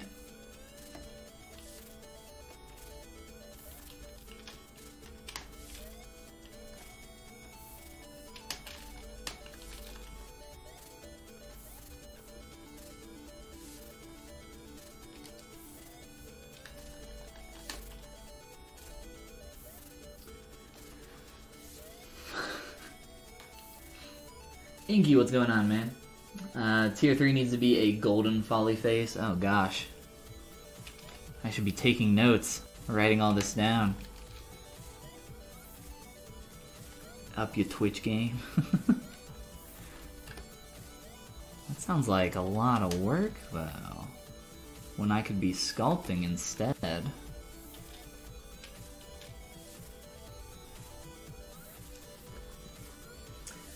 When you do something like this, when is it appropriate to use Dynamesh and when is it to use normal divisions? I get that question a lot, and typically my answer is whenever you need, whatever you need for that, part. So if we scroll on back here through my undo, oh no, they're all gone because we crashed. That's okay.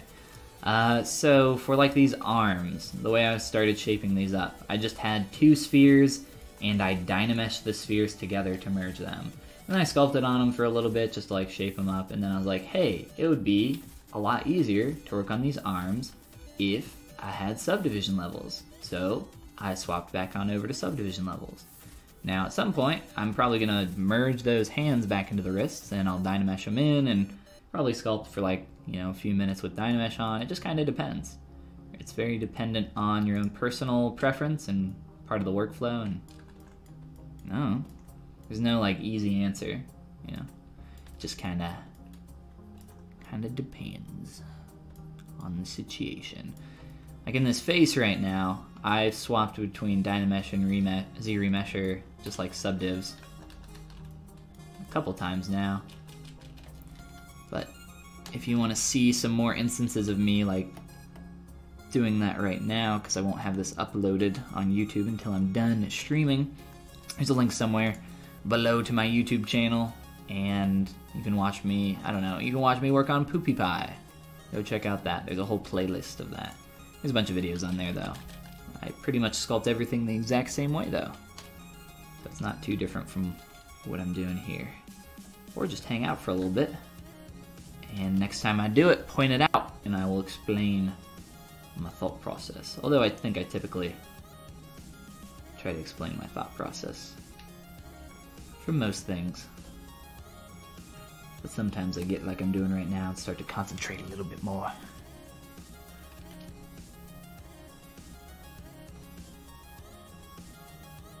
What do I want to do with that edge?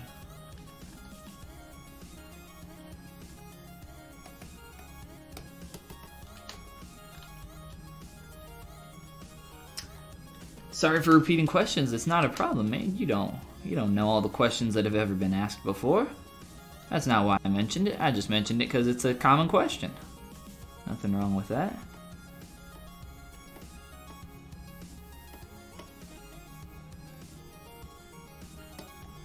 How dare you? How dare you ask a question that someone else has asked? Instaban. Get out. Get out and never come back.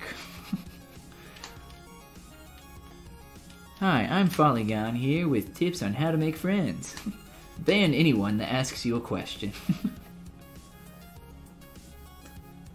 Oh, thank you, Bearwolf. Appreciate that. Yeah, he was fun to work on.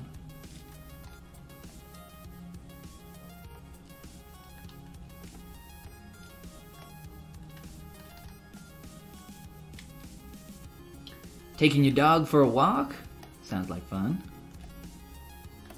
Wish I had a pup.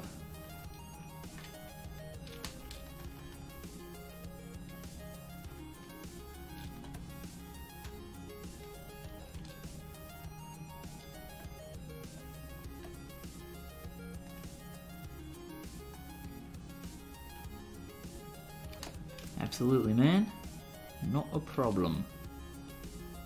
A real life band. Yes, it's called a knife. Or have you, I don't know, for those that have watched Black Mirror, there's one episode where everybody has these, I don't know what you'd call them, implants of some kind that can allow you to block people in real life, and they just become like a fuzzy blur, kind of like a sensor pixel blur or something like that, and then their voice, you like can't understand what they're saying. It's so creepy. It's a cool show though, for those that have not checked out Black Mirror. And the Bandersnatch thing on Netflix is super awesome too. I liked it a lot. I just like Black Mirror in general. It was a cool experience.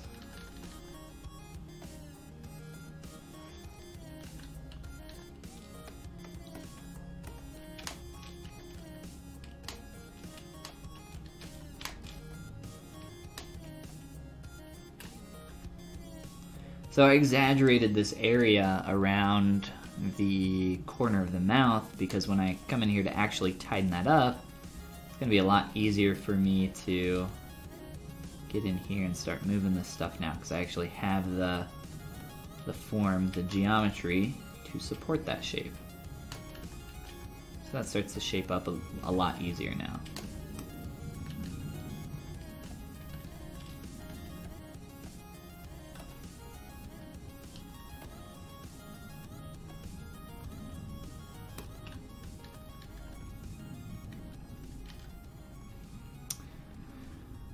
Let's do some more work. Since we're already like playing around with the head, we might as well continue and maybe we'll work on the body next stream or just later on during this one if we have time. But let's do some work on these ears and then some of those eyelids as well.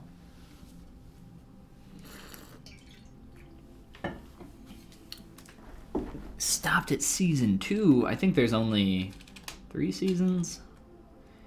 The last episode of the last season pays like homage to a bunch of the really popular episodes. It's really cool. I won't spoil. I don't really care about spoilers myself, but I know a lot of people do. Alright, so for this ear, so we're just talking about ZRemesher and Dynamesh. We'll probably swap between them a couple times on this part. Okay, so coming down from the tip of the ear, we have to get that shape to fold over. So let's start that by... This is just a primitive sphere. You can see the point there. It's pretty crappy geometry. But I just added a couple subdivs because I want to be able to carve in here a little bit better. I'm going to start by carving in around that shape. These need to be much more thin, that's for certain. Let's see here. Let's be nice and rough and dirty because we don't care. We're in that early stage just trying to get the big shapes. Really just trying to thin this out really quick with a couple trim brushes.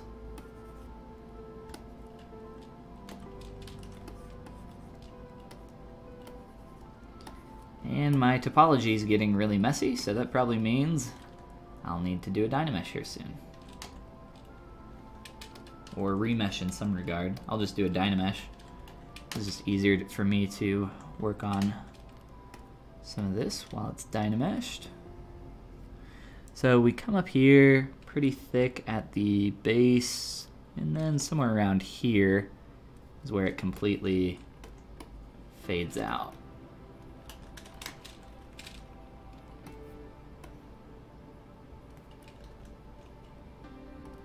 You know what? Let me keep that on for a moment.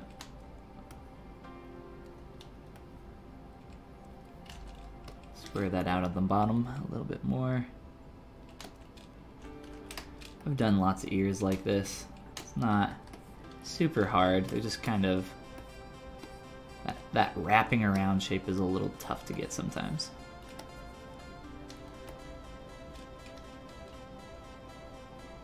Rotate, dang it.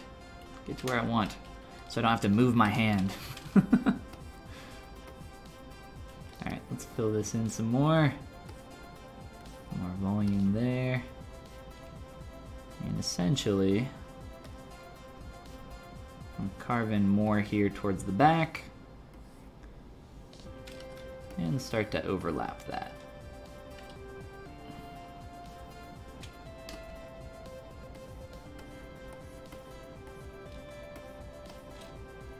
Honestly, we could be doing this across a symmetrical axis to make this easier on ourselves. Where would be the fun in that? It would probably be a lot of fun because it'd be a lot easier. Let's do that. Let's make things easier. So I'm just going to rotate this, move it up. Somewhere around the center line. It's probably close enough. Looks good to me. Now we can use symmetry. Oh boy.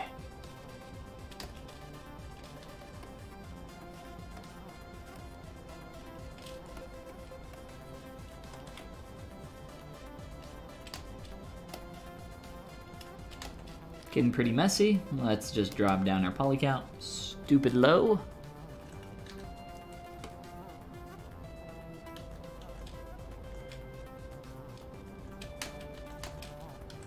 Everybody stopped watching. What the heck, guys? There's so many things to watch, though. I can understand.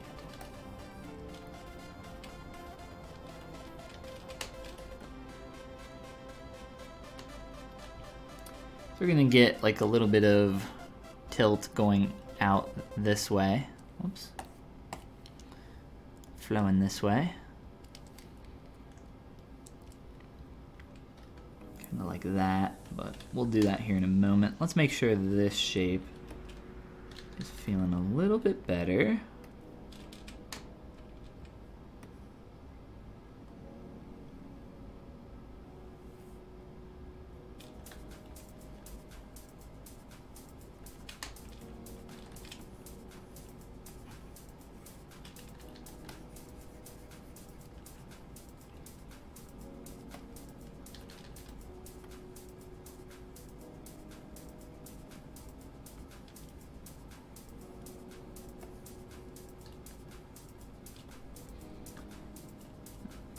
Not really a huge fan of the inflate brush, like I said, but I just wanted to try it out there.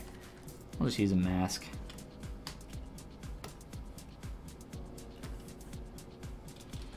Mask and move brush, it's your best friend. Honestly, just the move brush is your best friend, but masking is a very good partner with the move brush.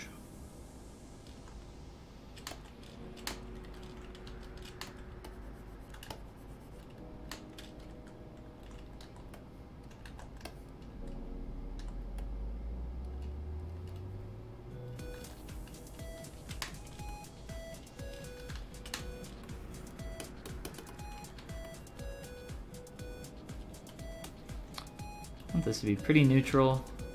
And hey, now we have a base ear that we can insert in the future. We can actually turn this into a brush, and then in the future when we have to sculpt like a dog ear or a cat ear or rabbit, any kind of animal, deer, we have a really good base that is just something that we can insert on our mesh and then take to the next level. But this is actually pretty good shape. I'd like to actually clean it up a little bit more, get it a little bit better.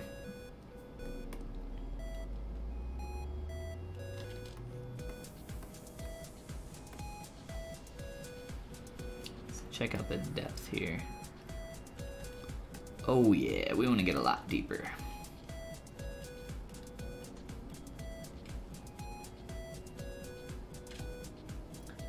Disenchanted. I'm not sure what Disenchanted is, but I think I've seen Hilda. I haven't seen it, but I know of it. I've seen it on Netflix. I've not watched it though. Hilda looks like it might be similar to Gravity Falls, kind of, which was a pretty fun show.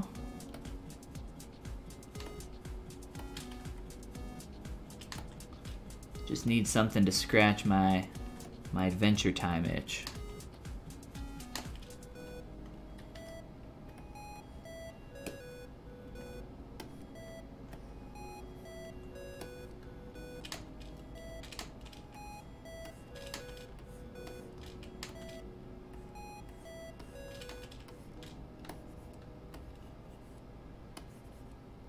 Alright, I think we have enough depth now.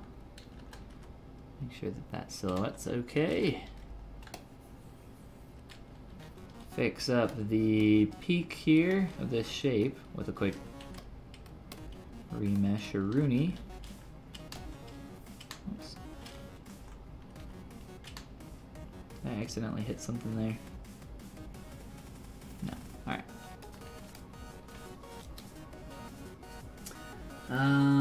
7 Deadly Sins is really good, but I can't finish the second season. It's too cliche. It is. I've watched it. I've watched all of 7 Deadly Sins, but it is very, I guess, cliche. Very stereotypical anime, tropey kind of thing.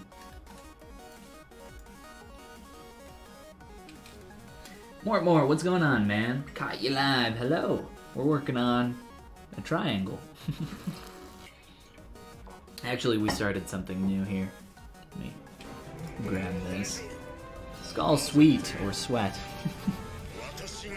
Thank you, Skull Sweet, for the follow there. We are making an ear for our doggo, which we will eventually place. I was thinking about making a brush out of this. Let's do this. Let's plop this down at the bottom and duplicate.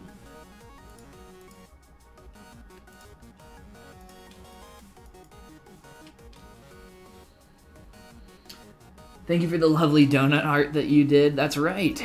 Mort, for those that aren't familiar with his art. Let's see here. Where is it? Shush you. Everybody go check out Mort for sure. Let me see.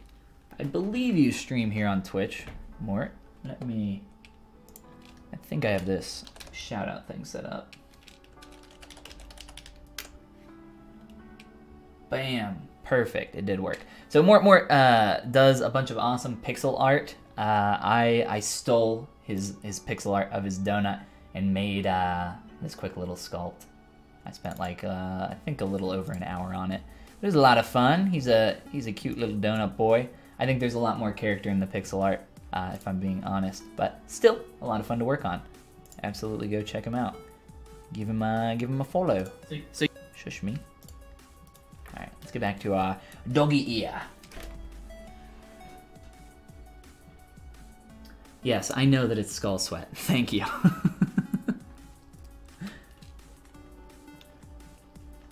But I will continue to call you Skull Sweet because you gave me a follow, and that gives me power.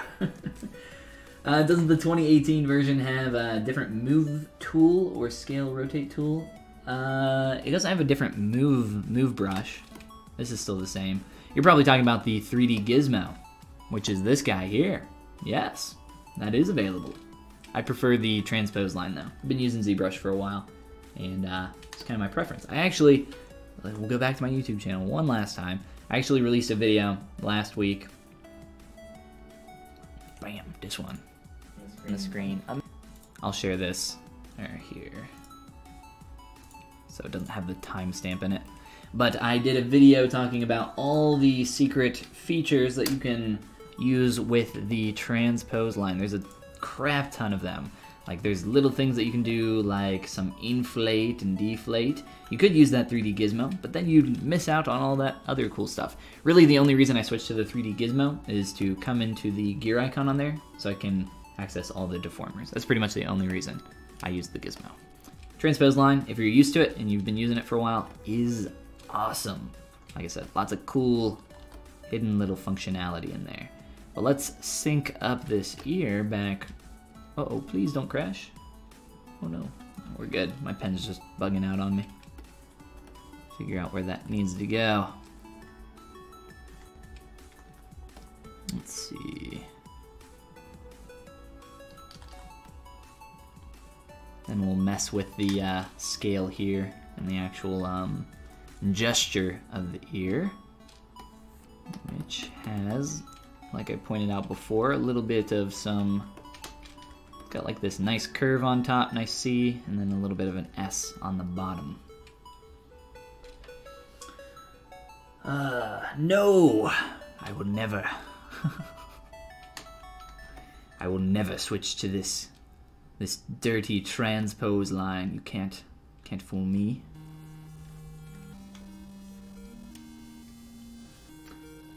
Like the doggo so far. Well, thank you, man. I appreciate that. No problem.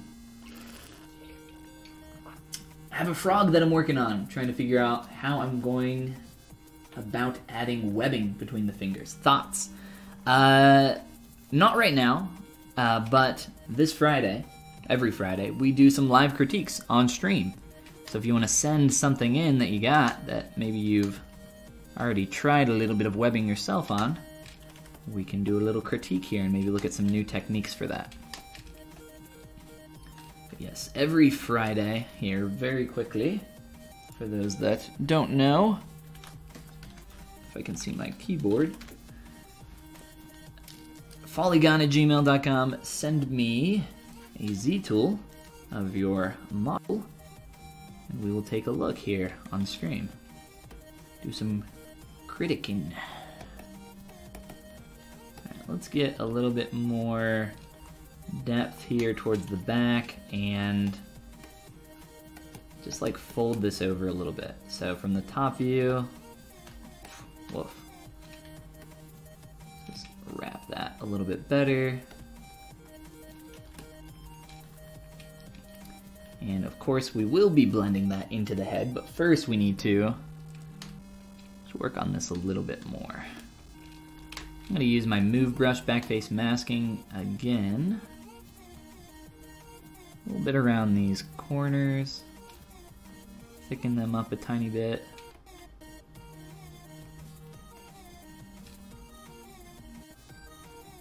It's feeling a little bit better to me.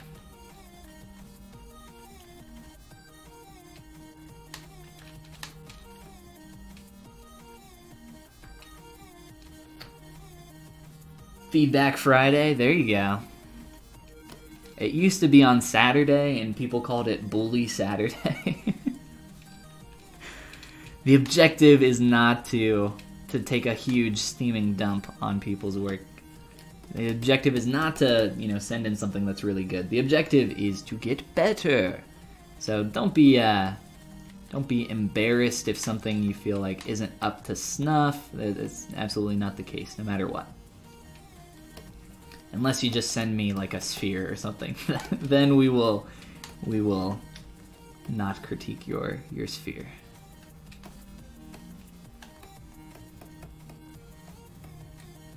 Alright, so we're starting to get a little bit more variation here from the profile. I think we'll just get a little bit more rotation up there. Whoa. We'll continue to develop on this. I think once we blend that into the head back here, that'll start looking a lot better.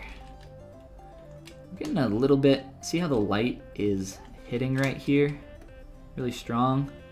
It means that there's just too tight of a surface there. So let me round that out a little bit. And it's starting to feel a little bit better. I'll do the same thing over on the other side too. It's kind of where I had that pinched. That little top portion will be Dynameshed out later, so that's not a huge deal.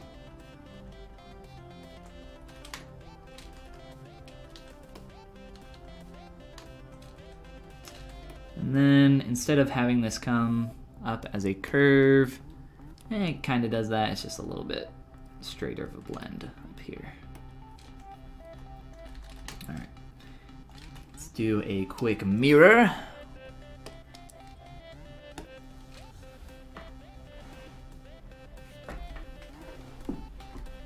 Please turn off the music. But then I'll just be sitting in silence all alone. So I think I'll leave it on. You don't like my chip tunes? Speaking of music, for those that are interested, I'm just playing a playlist of Pop Sky music. You guys should absolutely go check him out. He does a bunch of copyright-free music that he lets people use in their streams or videos or whatever. All of it is amazing. The dude does not have a single bad song.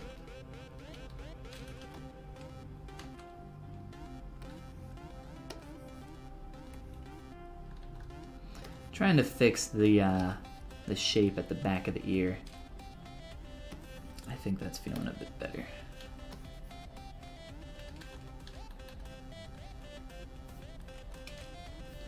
All right, I say we move on to the eyelids. I'm noticing that the shape of the head is a little bit too bulky back here as well. It shouldn't be that hard to fix. Just a quick little smooth.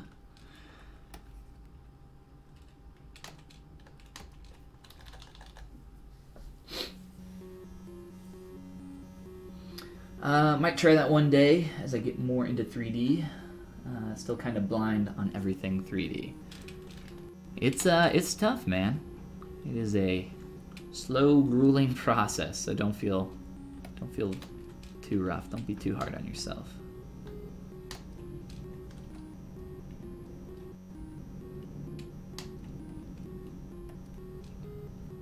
All right, we're a little too a little bit too warbly through this curve.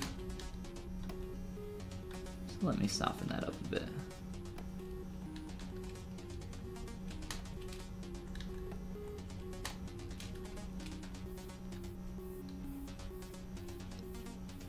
Before I insert the lid, I just want to make sure the shape of my eye is as close to what I want as possible, because as soon as I put that eyelid on there, it's going to kind of conform to the shape of this.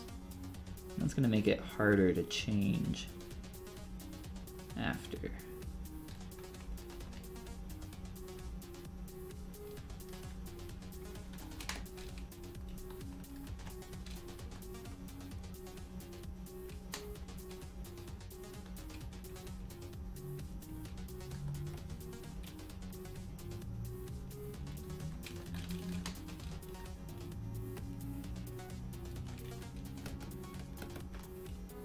Just changing the light source direction here so that I can see a little bit better.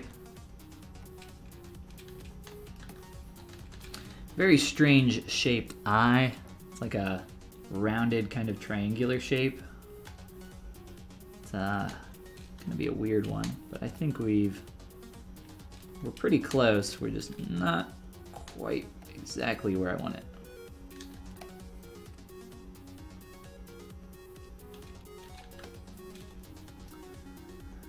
Love the playlist. Well, thanks, Danny. Yeah, Pop Sky. He is the man.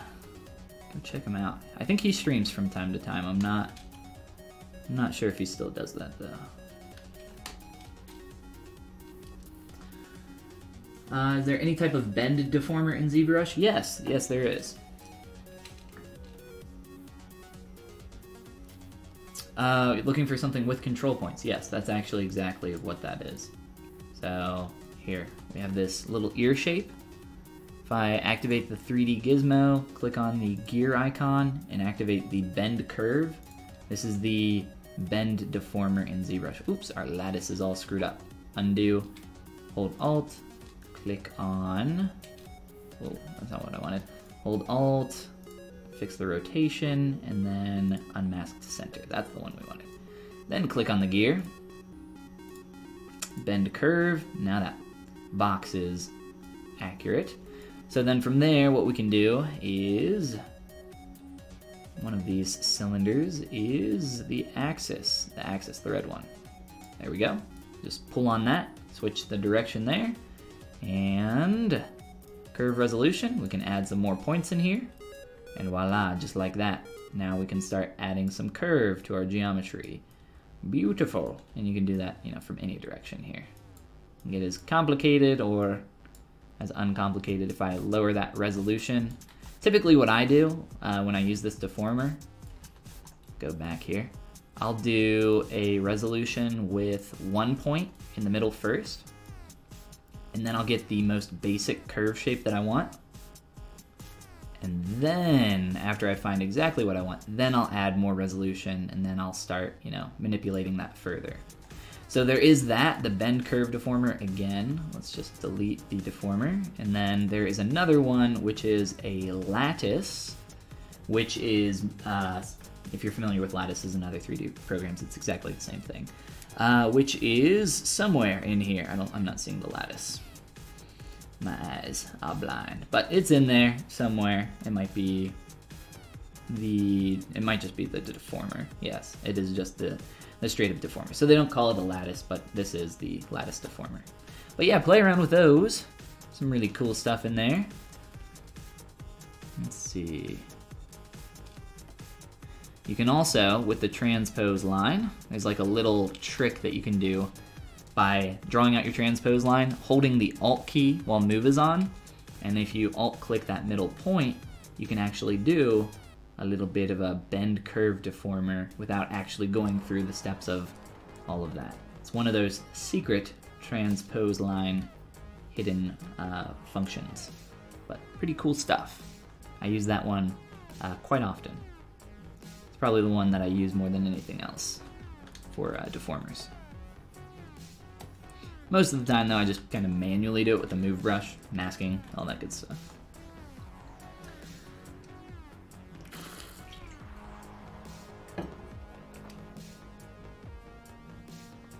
No problem, man. Yeah, happy to help.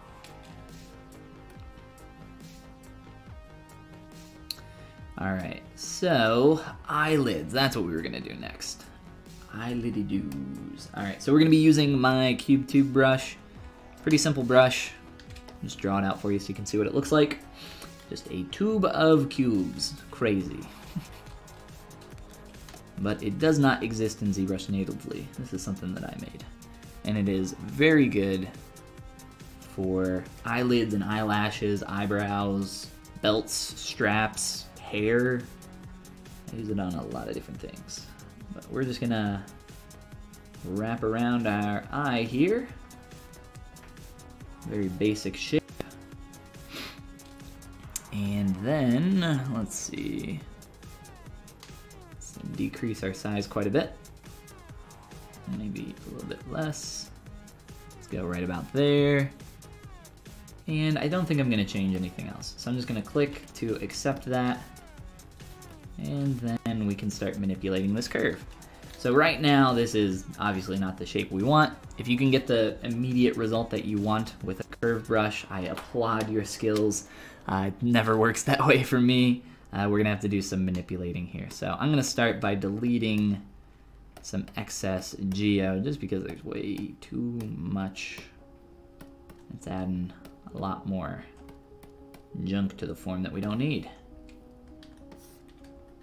Less topology is typically easier to control.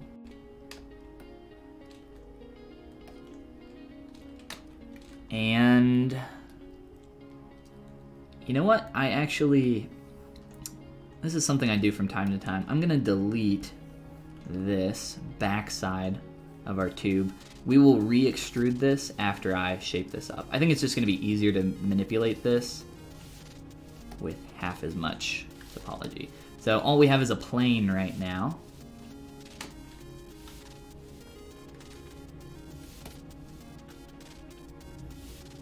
I accidentally deleted part that I didn't want to. So let me get that back. All right, never mind. It's being dumb. My pen is being weird too. We'll do this piecemeal, one at a time. Goodness gracious. See, this is why. This is kind of why I'm doing this. There's too many polys. Too hard for me to see what's going on. Whoa. Alright, there we go. Beautiful. Beautiful and simple. That's what I like. Alright, now let's just kind of manipulate, move some stuff around, and then eventually re-extrude this shape. Let's get this pushed back a little bit. And let's mask off the outside. So I want the angle of this pointing out, like we see in the concept, so that it's wrapping around our eyeball. Then after we manipulate this a little bit, the last step is just to give this plane some thickness, which shouldn't be very hard. Danny has the brush. Yeah, the brush is nice, and the rope is cool. Yes, actually, you get, so it's not just the cube tube brush. It's only $1. It's just four different brushes, 4 different curve brushes, chain link, a ruffle brush, and a rope brush, which is pretty fun as well. But this is the important one, the one that I use all the time. Those other brushes are really nice though, as well.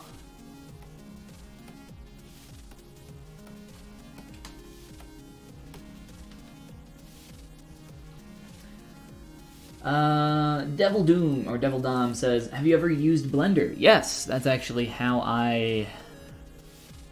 Where's Photoshop? There it is. That's actually how I rendered this. I talked about this at the start of the stream. It's just a simple 3-point lighting setup. Kind of like your typical studio lighting that you would expect in a render scene. But yes, I have started recently using Blender 2.8 for rendering.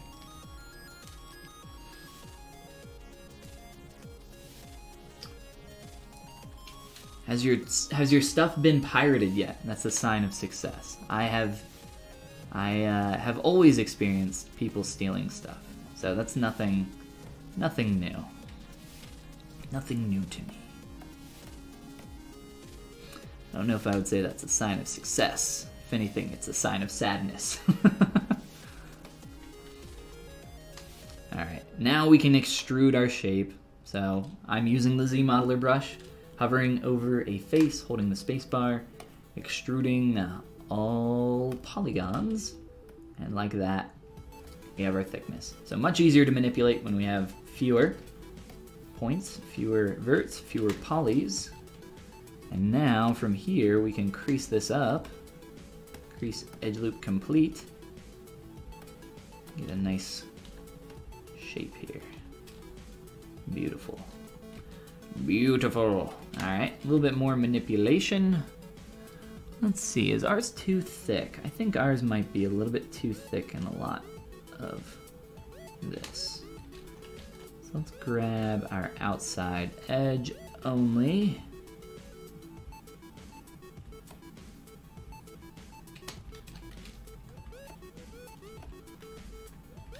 And let's just push that down. Try to make this a little bit more thin.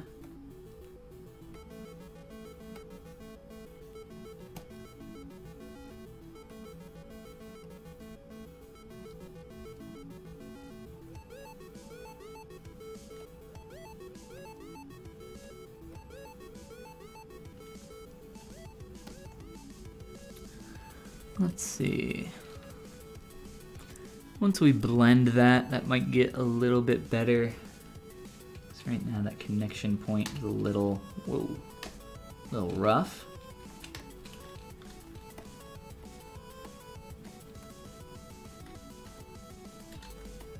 Give it a couple more seconds here of tweaking. Maybe move on to that bottom part as well. Let me just try to thin that out some more.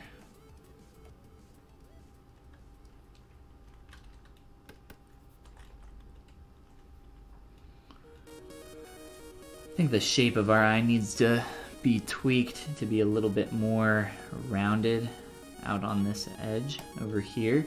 So to do that, I'm actually going to go into Transpose Master so that we can move multiple objects at once. Let me see, what's the lowest? That's fine. All right. T-Pose Mesh. This is located up in your Z plugin menu. Let's see.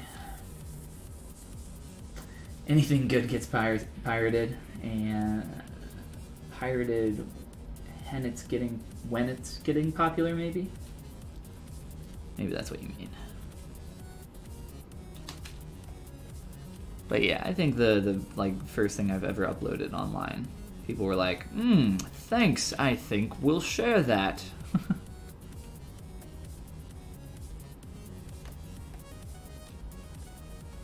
I used to sell a bunch of 3D prints on a website, an old website called 3D Share. It's kind of a dead website now. I don't really use it. I haven't visited it in quite a while. But yes, no stranger to that.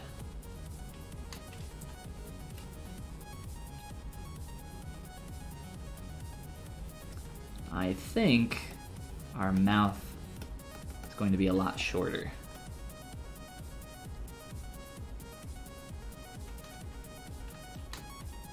Maybe even shorter than that.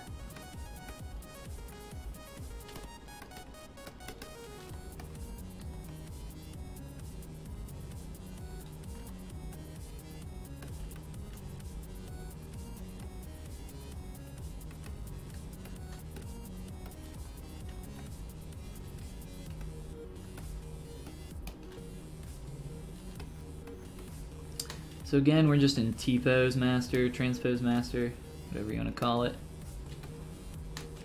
Being able to manipulate all these at once is very nice. So you can make quick proportional changes without swapping subtools a billion times.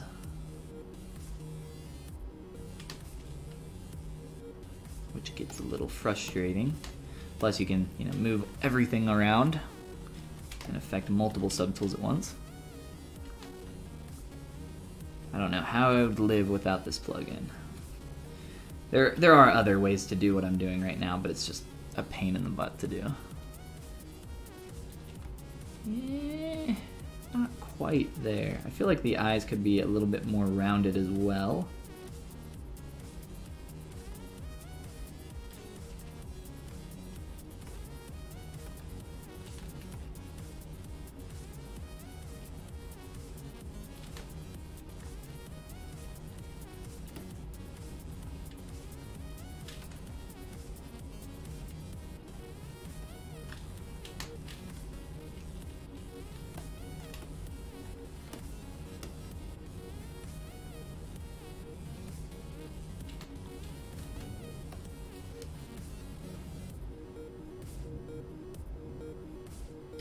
Yes. Some keys on my keyboard don't work super well either. I need a new one. But I really like this keyboard. I prefer larger keyboards that have like the numpad and function keys and volume control, all that stuff. I'd like to get a mechanical keyboard, but I feel like my keyboard clacking and slapping is already so loud on stream, so a mechanical keyboard would probably be even worse.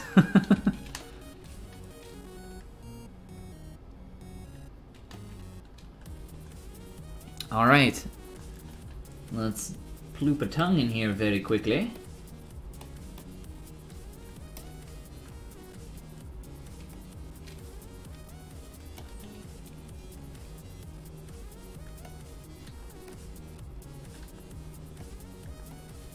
Just insert a quick little sphere and pull that out.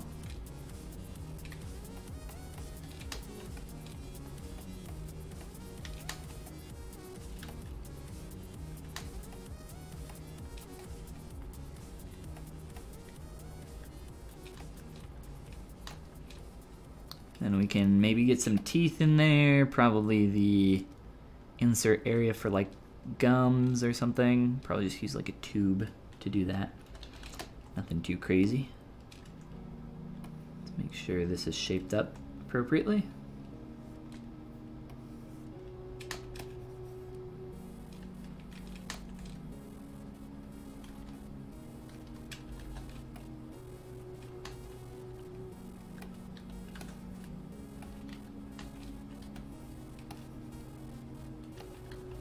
You know what, that's fine. What else? What else? We have not really done much else with the body and all that up to this point. We've kind of been working on the head for quite a while, haven't we?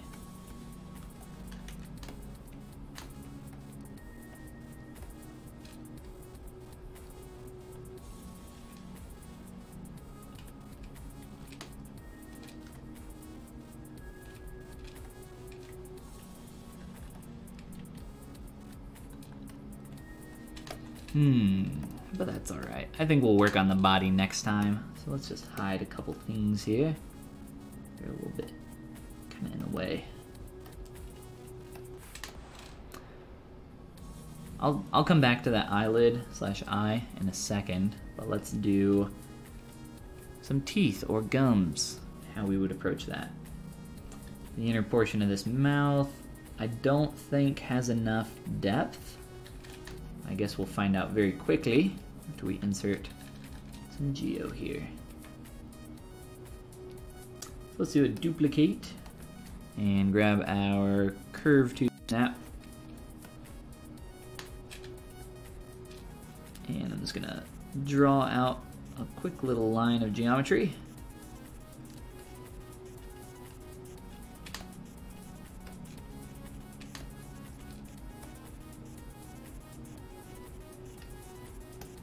Accept that.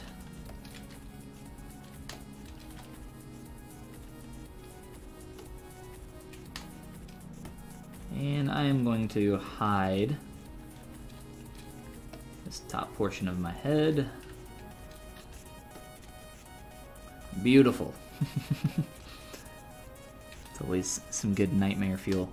I think looking at that a little bit more closely now,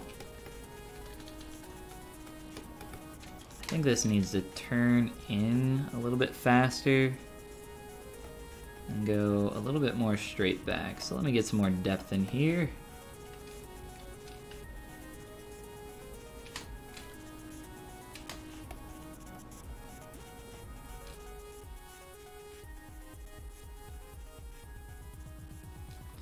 I think this is honestly just closed, like not as open as I have it right now. I think that'll make a lot of difference here.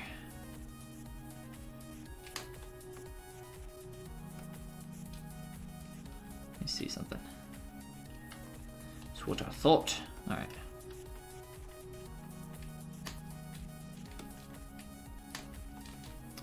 I think our face is maybe a little bit too rounded. Could be stretched up a little bit, but let's just leave it for now and continue getting the rest of this in there.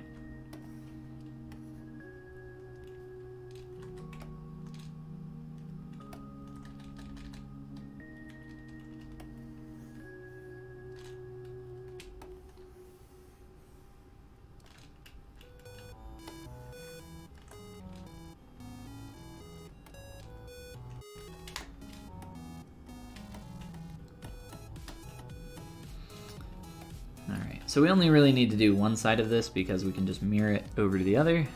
No big deal there. Do a quick fix on our tongue.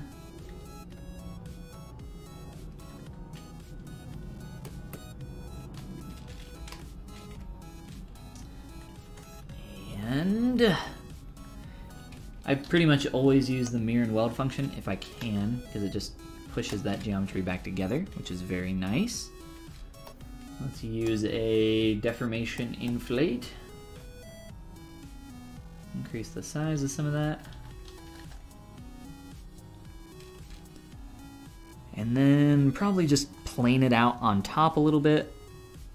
One thing that I see a lot by people that are a little bit newer to sculpting and modeling in general is that they don't integrate and get a lot of their different parts of their model like working together well. So for instance, the teeth in the mouth, a lot of times, and I did the same thing like when I was new to ZBrush, but I'll see stuff like this, right? And I'm sure you guys have seen this kind of stuff before, where people just start pulling out on their geometry. And it's like, well, that's not actually what the shape looks like, and so the next step up from that would be to do what I'm doing, which is to start adding teeth. But when you just have a tooth sitting on top of this geometry, it doesn't really work super well. So we have to take some time to make it feel like that tooth is inserted in the gum of his mouth. So to do that, like on this guy, if we look at his teeth flowing down around his jawline here, you can see that we have these additional forms in the geometry, like where that tooth feels like it's underneath the flesh. So it feels like it's integrated really well because of that. That's another example of that. And we'll start to kind of build that up here more and more as we go. So I want to flatten it on top, and then I'll insert the teeth, and then probably like inflate around the teeth so it feels like it's kind of pushed in there. You know what? I'm not even going to flatten this on top.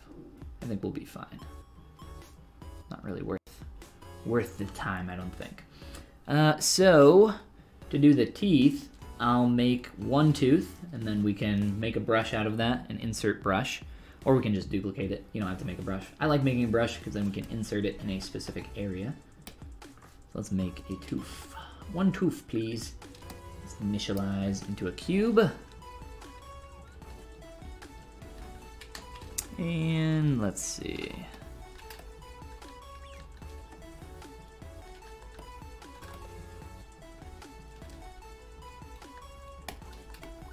Let's squash that from the back. Voila, we have a tooth. We have the beginnings of a tooth, I should say. Let's see. Do we want to do anything else here? Just kind of leave this and go.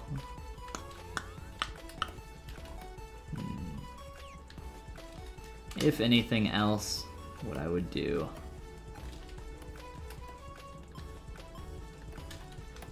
is start to taper the shape a little bit. We pretty much always want to avoid parallels if we can. We'll have to use Z symmetry, I think. Yes.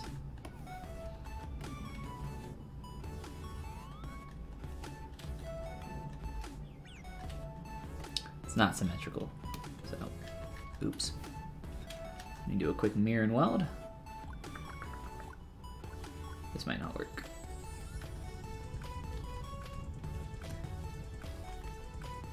Let me try it really fast.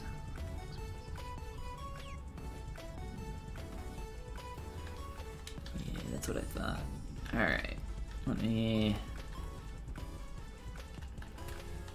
stop. Let's try to fix this really fast. Ooh. Beautiful. It doesn't have to be symmetrical, right? But I think it's nicer to keep it that way. So this is just a really low poly cube, but when we start to smooth out and subdivide that, the form starts to become a little bit more tooth-like. His teeth almost feel more rounded at the tips, or some of them are more rounded, some of them are more sharp. I say we make this a little bit more rounded though. Something like that. That looks like a pretty good shape for a base insert. So from here, we could just sit here and duplicate this all over the mouth and move it wherever we want. Or we can angle that, go into our brush menu, and create an insert mesh and click on new. So now we have a new brush that we can insert teeth on, insert teeth with. But we want to adjust a couple things here. Let's adjust our depth. That's what I'm looking for. So I pulled that down a little bit. Maybe a little bit too much.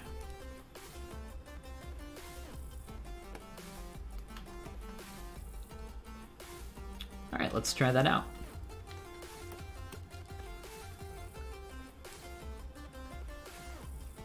Let's go back here and just draw one of these out. And maybe a little bit too big, but I think this will get the job done. Let's see, let's count them. 3, so we have 3 or so between here and the mouth, the corner and the mouth. So, there's probably some other proportions we need to change. I think the mouth needs to squish in a bit more, but let's go ahead and get these teeth aligned in here. Let's start here.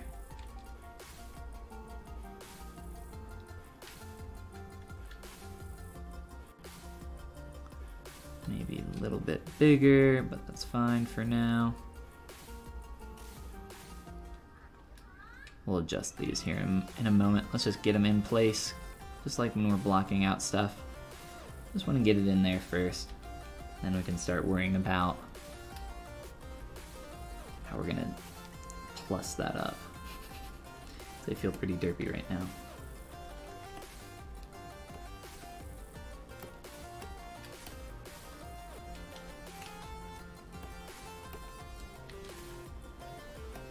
So this is what I'm talking about when I'm talking about integration.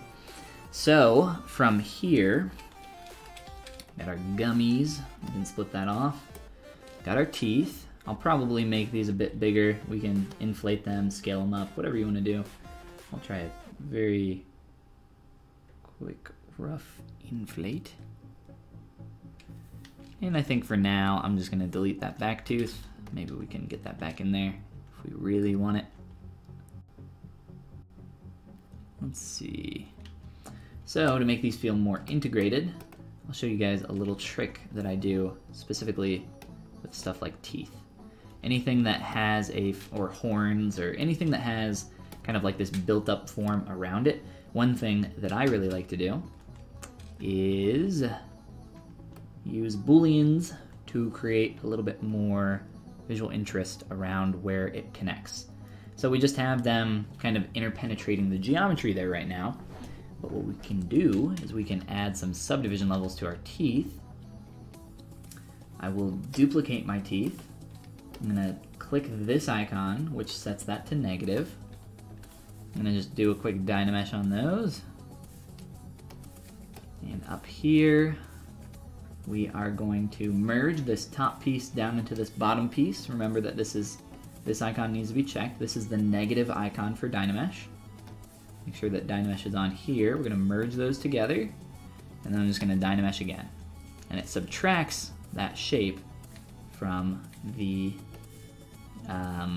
gum, or really just the tube of geometry. And then what we can do is start smoothing this out, and using stuff like inflate or the deformation inflate slider, whatever you want to use. It's up to you to go crazy. We can maybe just grab an inflate brush really quick so you can see what that would look like.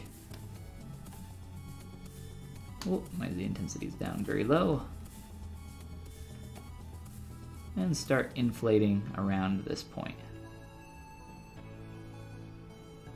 And the geometry is pretty messy around there, but we're starting to slowly get up. What's going on here? Why is this being so slow with the inflate brush? I'm not sure what's going on there. Let's try just using our clay tubes real quick.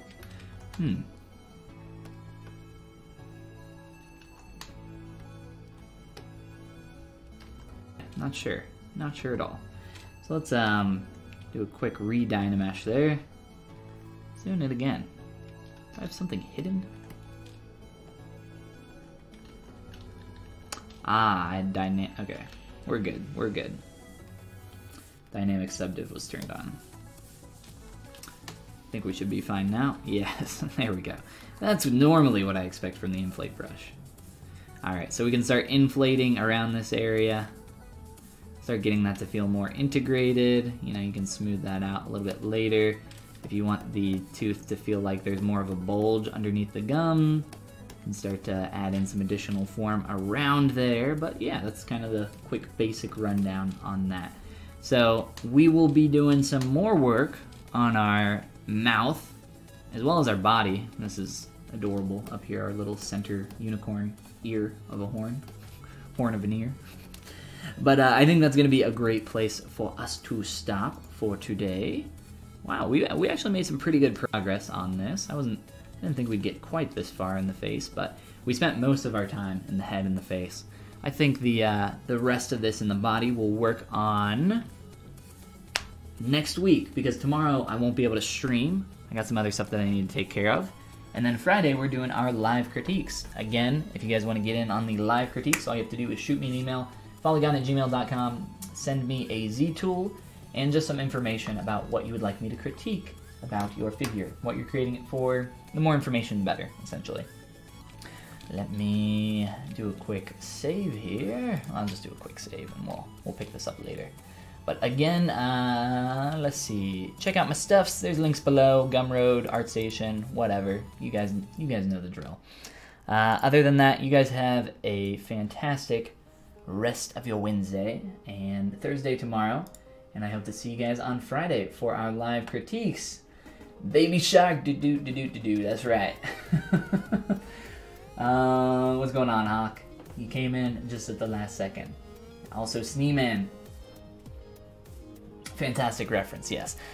Very quickly here before we bounce out of here, go check out Lily BZ. Lily BZ. Lilibz. Lilibz art. I think she has a deviant art. Is where I found it. Yes. Not sure why it's not opening. But yes, go check out Lily. Very cute concept. Very cool pup shark. Lots of fun.